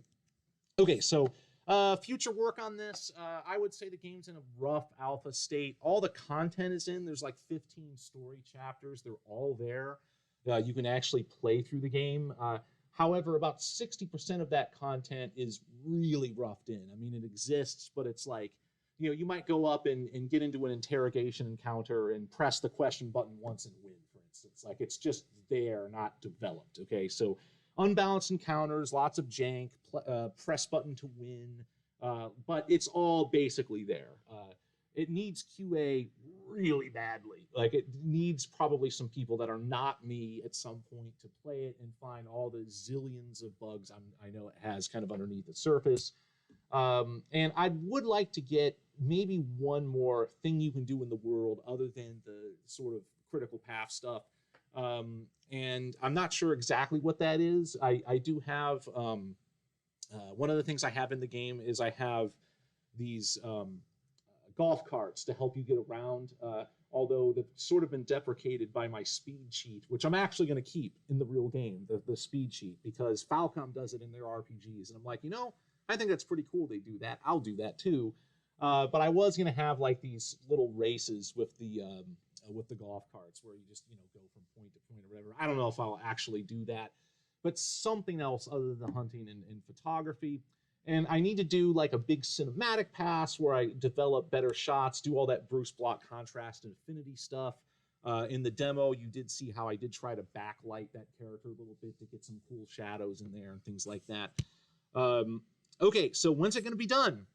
I really, sincerely, really hope this summer, because I'm having a lot of fun working on this, but it's been a while now, and I kind of do want to be done at some point, right? I'm very stubborn about these things, as evidenced by the fact that I'm still working on this now. So the overall quality level that I achieve will sort of determine what I do with it. If I just get to a stage where I'm I really have to wrap it up, but I'm not super excited about it, I'll just toss it out on itch.io as a curiosity, right? If I'm a little more proud of it than that, I might go through the trouble of Steam and all that. So we'll see.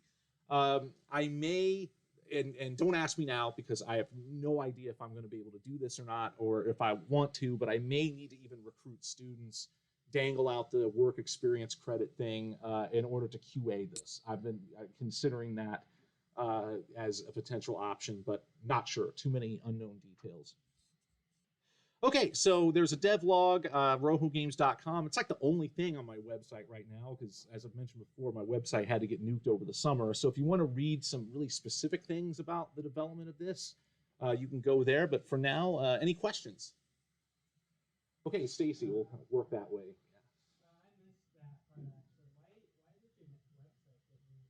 So yeah, the question was about my portfolio site getting wiped out. Yeah, it got invaded by viruses on GoDaddy's site, and it was so bad that my options were either pay them a huge amount of money for them to fix it or just start over.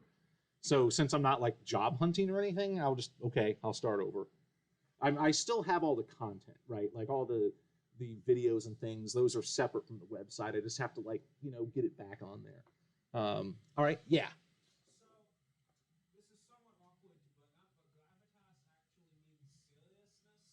No.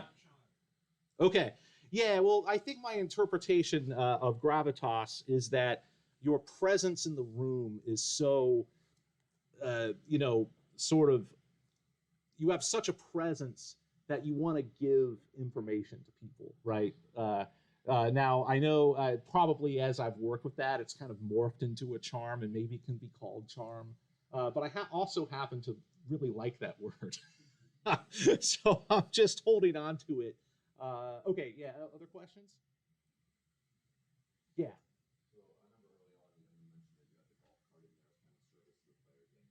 Yeah.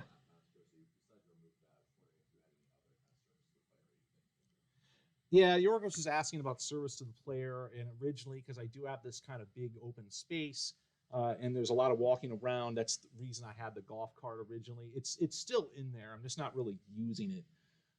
And now I have this like button that you press and you just walk really fast. I think it's definitely something that as I make more broad passes, I need to be thinking about, because my big worry about all of this is that this is only going to be interesting to me, and one of the reasons why it might only be interesting to me is if I'm making you work too hard to get to the content. So we'll see as I keep getting closer to actually putting this out there, what I might need to do, if there's any kind of like player warping that might have to happen. I kind of doubt, if I allow you to walk as fast as I walk now, that would need to be the case.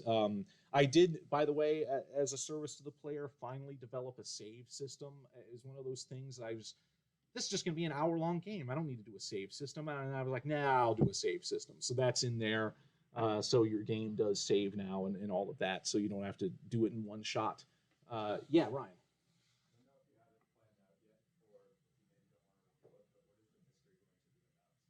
Yeah, so Ryan was asking about the mystery and what it's about. So yeah, I've been very vague about the plot, kind of on purpose, because I don't want to spoil it for you all, but it's a murder mystery type thing, right? Someone dies, you don't know who did it. There's various people that could have done it.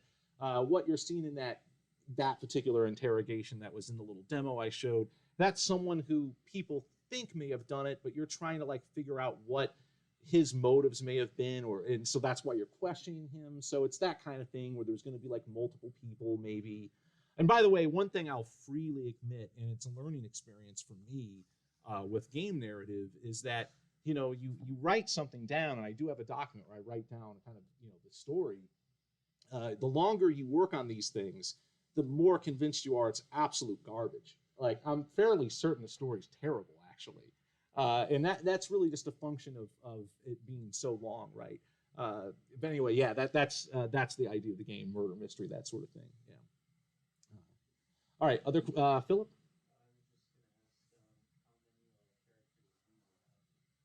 So there's let's see, there's like about 7 or 8 right now, and I may need to flesh even more out. There's an element of like, I do want to provide maybe some kind of random interrogation battle system to kind of grind, for instance. And if I do that, I'll need to have some kind of like way to fake a near infinite amount of characters, maybe generic, sort of people. Where narratively I'm covered on this is because it is a hunting lodge. There theoretically could be people going in and out to like do the hunting stuff, right? So, yeah. All right, Kenny. Yeah. Oh, thank you. Yeah, Kenny's talking about the guitar talking and also the camera switching. Actually, I'm glad you brought that up because I forgot to mention that. One of the things I discovered right away about doing this kind of turn-based stuff is it's hard to create excitement when it's just like, here's a screen and you're selecting from a menu. And I learned this from Yakuza 7, aka Like a Dragon, because they do that thing with the cameras because they went the turn-based. Those games used to be melee combat. Now they're turn-based now. And so that's what they did is like, yeah, you have a menu and you're selecting these things, but there's always like a cool camera change that's happening all the time. So I'm trying to emulate that because that creates this kind of kinetic energy without having to have like, actual animated things happening, All right, anything else? All right, yeah. Oh, super familiar, yeah.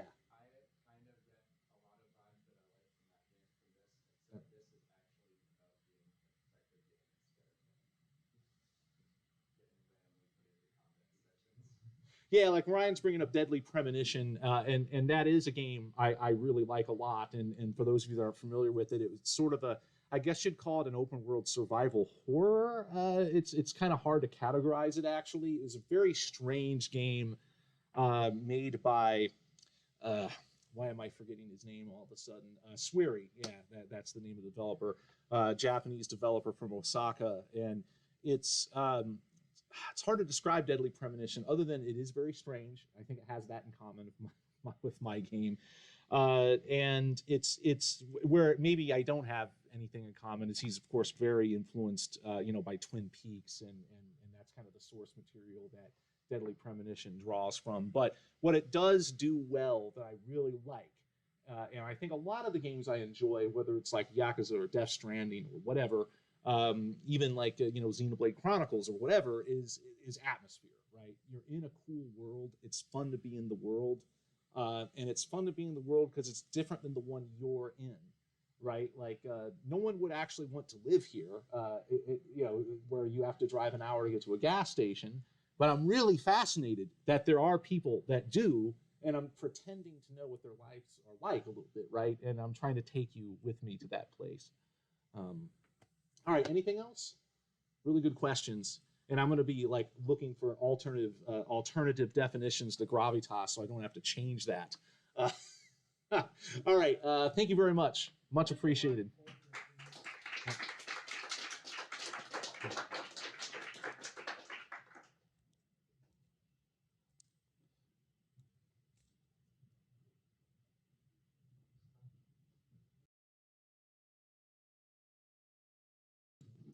Okay, here's what we're going to do. We just have one presentation left, I believe. I'm not mistaken, right? We have Talon's Blade, but we've been going for a little while. So I'm going to keep the stream running, but I'm going to put the music back on. Let's just take a couple minutes, just a few minutes to kind of, get ourselves reset. And then we'll end our evening with Talon's Blade, which I'm really excited to check out.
Okay, so if we can get the Talon's Blade presenters up here now, I think we can reconvene.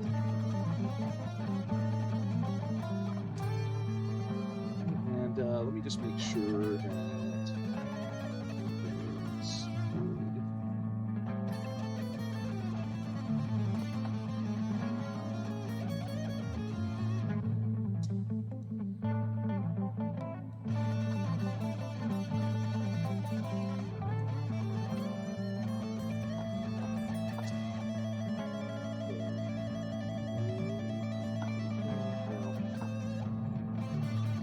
For some reason, I don't see it on the screen all of a sudden.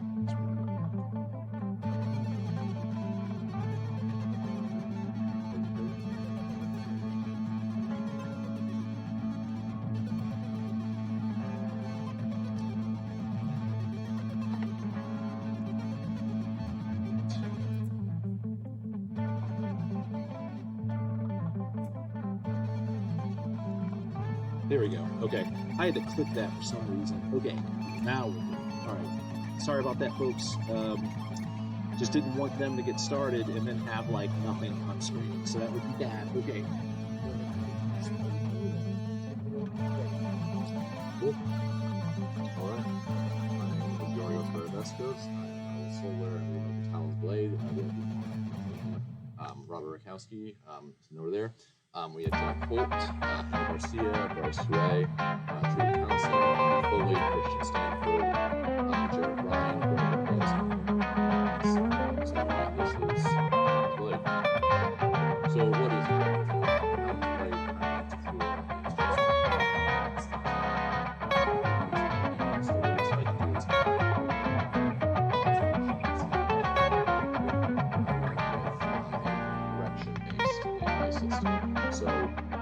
Blade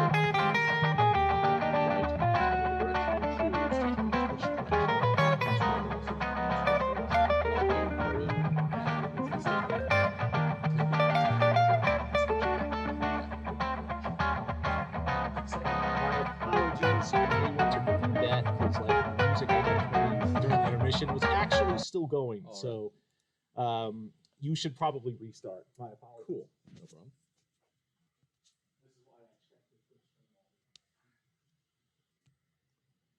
I'll do that again for people on Twitch. I'm Yorios Baravescos. I'm with Soulware, and this is the game Talon's Blade. I'm part of the team, including Robert Rakowski, Jack Holt, Hannah Garcia, Bryce Way, Tree Townsend, Indy Foley, Christian Stanford, Jarrett Ryan, Bruno Guadez, and Guillermo Hernandez. So this is the game Talon's Blade. At its core, it's a melee hack and slash game. But what we decided to do to make it unique is it's different from freeform hack and slash games like Dark Souls or The Witcher 3 in that the attack direction is determined by a guard system. You've got top, bottom, left, and right, and those different directions determine which directions you can attack in, block in, parry, and feint. So this directional system also includes the combos you can do. So one of the main combos is left to right, down, up. This is also how you control our magic system. Our magic system is based off of the combos you can achieve. So after completing a combo, assuming you have the spell unlocked and equipped, you have the option to cast the spell. You can only do that once you've completed the necessary combo.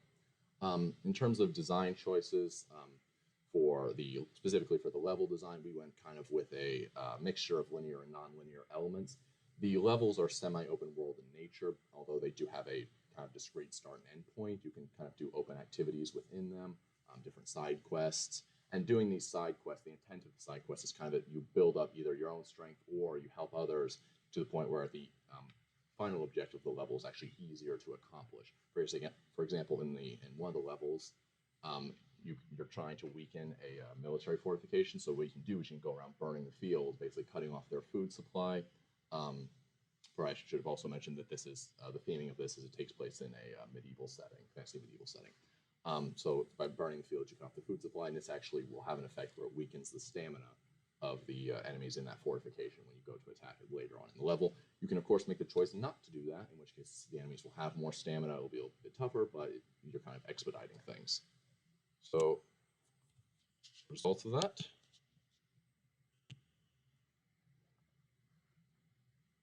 So the first thing is playing here.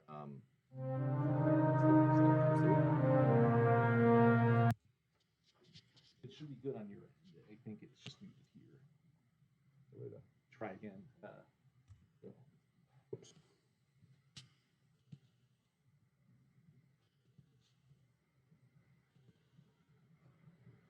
Maybe it starts playing after the control.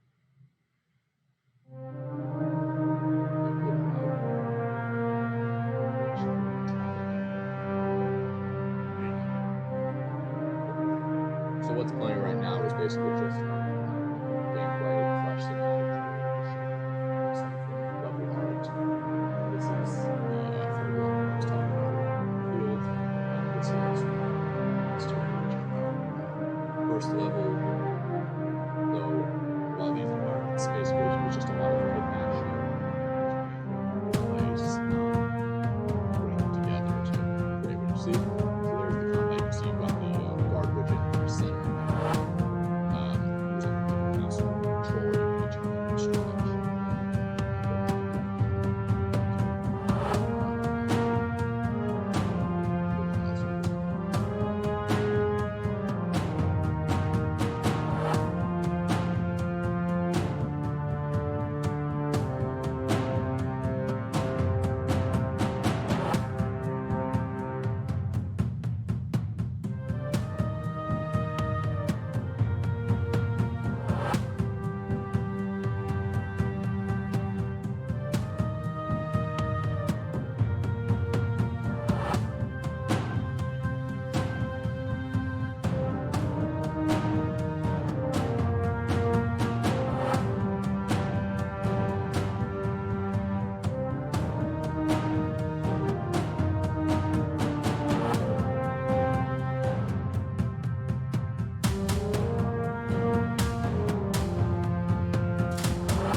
That was an interesting maneuver because when I first started making this, we were trying to figure out how we would do it.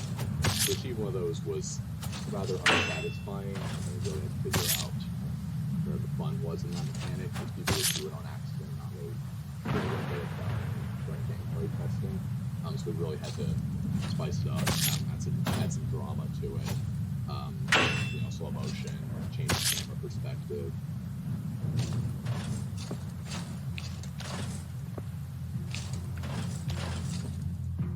One of the tricky things that we did with the art in this level is we made the mud dynamic sort of walking on and actually control lines landscaping, specifically natural materials.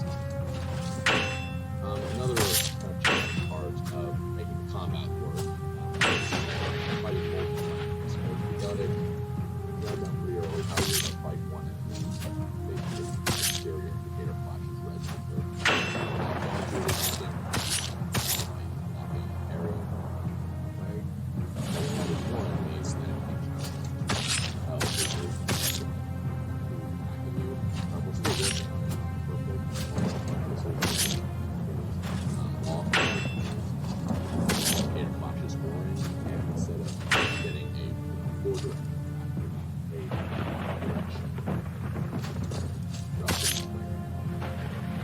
Standing directly doesn't have the option to block them.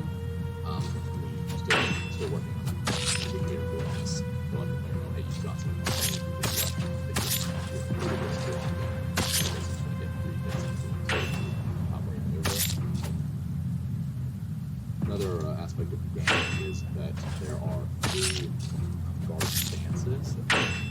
These are different guard directions in that they control different aspects, such as the animations that play and also where to excel. At the moment, for this gameplay, I am using warrior stance. The stance is indicated by a sword icon on the middle of the screen. This one is optimal for just basically hacking and slashing away the enemies. There are the other ones in the that one is better for parrying. You get better parry timing, and you can actually combo out of parries. With this one, if you parry, you basically have to hack again.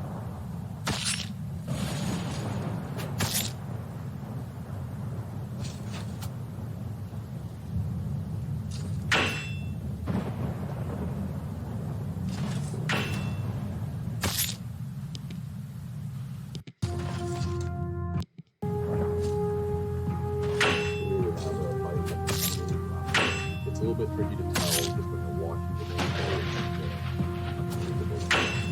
playing the character, but acting at different speeds and moving with dinosaurs. Really difficult curve, but also it makes it easier to carry. So it's slower, the way the blocks, and it makes it easier. And what we can do, the program, for example, in a system, I would change the parameters of how enemy blocks will be. It's going to have very good blocking. It's going to slowly. What an enemy's good is good. Good at blocking, but they're really bad at, they're bad at blocking, they actually just wail.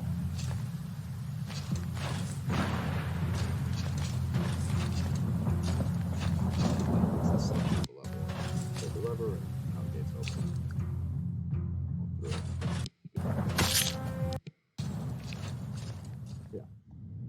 So the other kind of main system is the magic system that's shown up here. This one took us a little bit of figuring out. Just to begin with, we had the idea where it basically be a magic system that could be cast the spells anytime you wanted, kind of irrespective of what was happening with the large combat. We found that this was rather unsatisfying because there's really no reason not just to stand back from enemies and pepper them with, firebolt attacks. So we kind of decided to, months ago actually, we decided to integrate the melee system with the magic system, where attacks could be comboed with casting spells.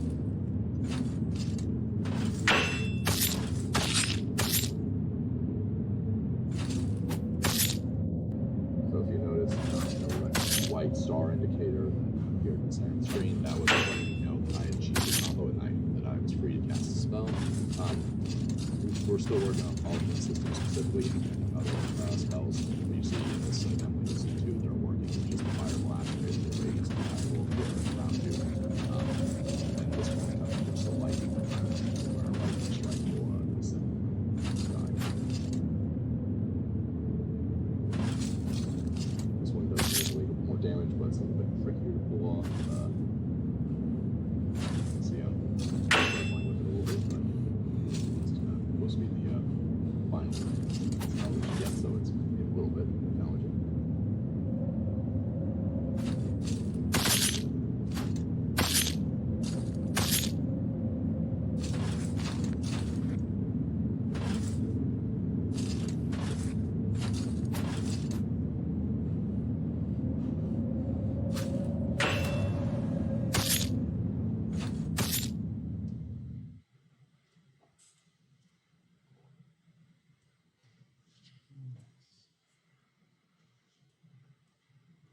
All right, so some lessons learned from this. It's a really good idea when starting off just to know who your teammates are, even if it's just you, even if you're running a solo project. Know what your abilities are. That doesn't mean you can't extend beyond those things, because that's where learning happens, is when you extend beyond what you think you can do. But specifically when you're stretch for time. It's to know what your own abilities are and the abilities of your teammates really helps kind of determine what a good scope for your project is. That leads into the next point of knowing your scope and know when to cut back. This project was one of those projects that was definitely over-scoped. We've been working on it now for about a year and a half. And yeah, it's really just a matter of kind of when's that final mile. It's the final mile problem of, it's 80% done, but that last 20% is going to, take basically the entire time it took to make the first 80%. So no, it's knowing when it's good enough, and also it's knowing when to cut back for sure. Some of the systems we're cutting out, here as we hopefully get to the final stretch, is we had an idea for basically weapon and armor upgrades.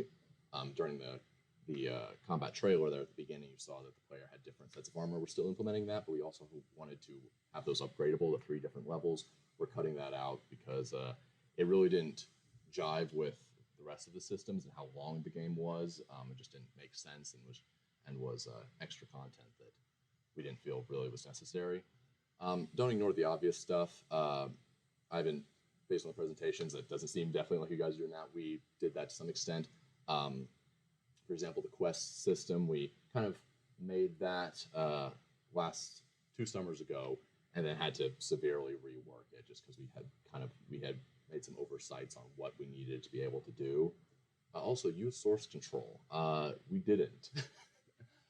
So that was painful. So yeah, take the time. It's a bit of a learning curve if you've never done it at the beginning, but it certainly pays off down the road. Kind of in a similar vein, take the time to build robust gameplay systems and also robust debug systems. Speaking of that quest system in that regard, basically to complete a quest, you'd have to go to several places and do things. Well, when testing that, it was designed in a linear fashion where you've got to complete step A, to complete step B, to complete step C, and so on. Well, when I wanted to test a quest, I have to start at step A and go all the way through, even though the thing I wanted to test was actually on step E. So implementing a system by which I could skip, where I can input in the necessary parameters where I could skip straight to step E and just test what I wanted to test, was a very large time saver. So take the time, build, debugging systems, and Howard's project had the speed cheat. We also have that. We've got a health cheat. So they just really help. Burnout's rough and it's real. Working on a long project for a long period of time, you can start to wonder kind of, should we scope down on this a little bit, or we working too hard on this? Having a reason why you're pushing forward and through it. Obviously for capstone projects, the reason is delivering that final deliverable to professors, but having a personal reason is always good. And also play other indie games. Anytime I was kind of feeling down about how this project was going, if I went off and played another game that was complete and had crossed that finish line, it was like, okay, this is doable. Other people have done this. I can do this as well. So what's next for Talon's Blade? A lot of polishing. Still need to polish the combat, implement more of the magic system and polish that. Finish building the quests. Most of them, pretty much all, are fleshed out. They just need detail work. Like encounters, we need to build the encounters. Polish the UI system. It's working, but it's in a rough state. The save system also exists, but likewise is in a rough state. Implementing music. We've got music in every level, but we don't have it. It's not situational yet, so it's not like if you enter combat music starts playing. It's just kind of the overworld music. There's a lot of audio, like for example with the spells, you probably noticed that there was a conspicuous lack of crackling sound effects with lightning, burning sound effects with fire. So all that stuff is stuff we want to add in, and then just polishing narrative and dialogue. All the cutscenes are finished, but they're not fully implemented with narrative elements like text overs. All right, thank you. I'll take your questions.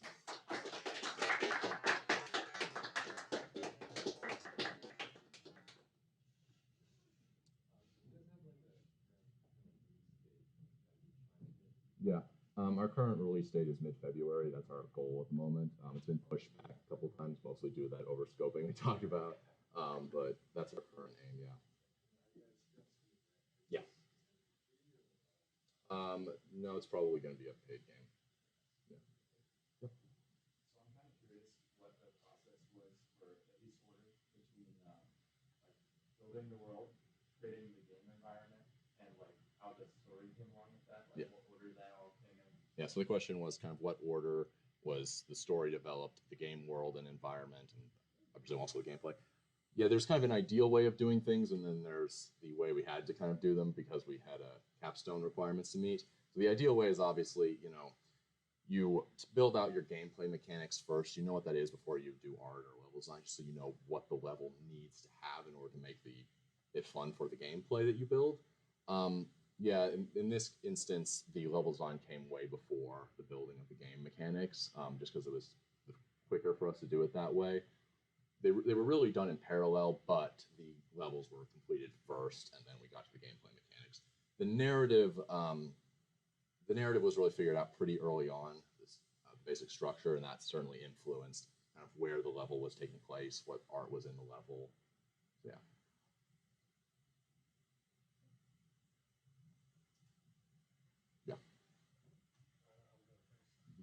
I just wanted to say, I remember where this was at the last mid-mortem.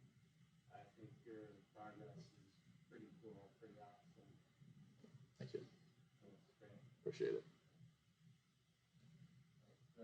First off, I agree with him, and it seems like it's coming out well. I do have a critique about the combat. Sure. So it seems to me that there's a notable lack of hit stun with these attacks. Hit stun means like a very slight slowdown of the animations when attacks connect. And I think the primary purpose of it is to go in a sense, add more weight to the attacks. Yeah. So in the more technical, like practical standpoint, it would just need to add additional feedback, additional reward for landing those attacks. Yeah, that's certainly an excellent idea. Thank you for bringing that up. Yeah.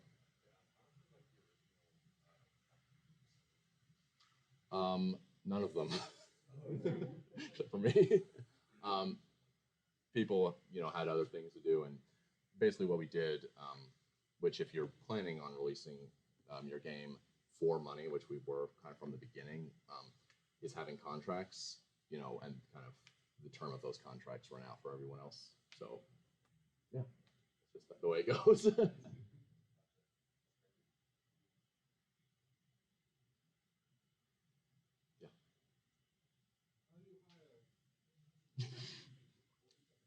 Sure.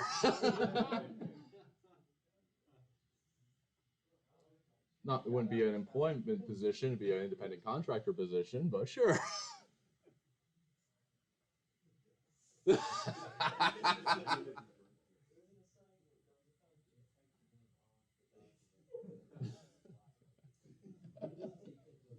let me just mention, wish list the game, because my understanding is if you wish list a game that's not out yet, that it helps it in the old Steam algorithms and all of that. In fact, I've been trying to tip the scales for them as much as possible. I sort of made it a CGT 105 assignment, actually, to wish list. There are other things they could have done. It was an option, right? It's like I have an assignment where they're supposed to play or otherwise support Purdue developed games. And one of the options was wish list, Talon's played. But I knew they would get a lot of wish lists because it's by far the easiest thing to do, because all they do is click a button. Although, as I shared with some of you, I actually did get a question from a freshman, how do I wish list something else?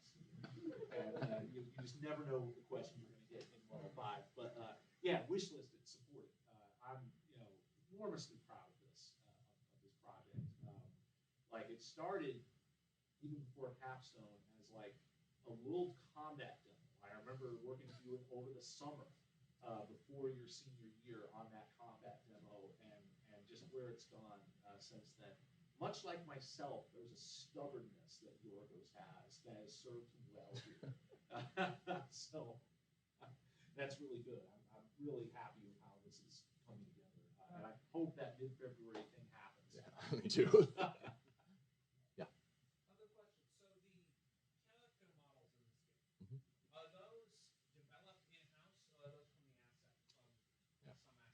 So yeah, the question was the character models in the game, were they from an asset store where they developed in-house. They were developed by that man there. Yeah, he made all of them, so model and texture them, so yeah, in-house. Yeah. Mhm. Yeah. So the art assets for the world, for a majority of it, those are kit bashed from the asset stores. There are a couple, he made some textures for us. So some of the rock textures, those were created in-house, but a lot of the models, rocks, trees, grass textures, etc., those were from asset store. Except level 3, which I think the grass you made. Yeah, and I'll comment too, running Yorgos in all of my classes, particularly strong in like world design, world building. All of your projects, you know, game audio, CGT 345 and all of those, they all really had interesting worlds. And I'll say Talon's Blade is probably the least apocalyptic.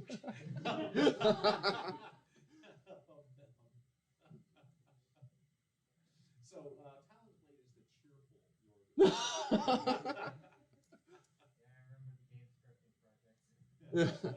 That's because I didn't write the story for this one. Write the story for the next one, and that one's, yeah. Yeah. Thank you.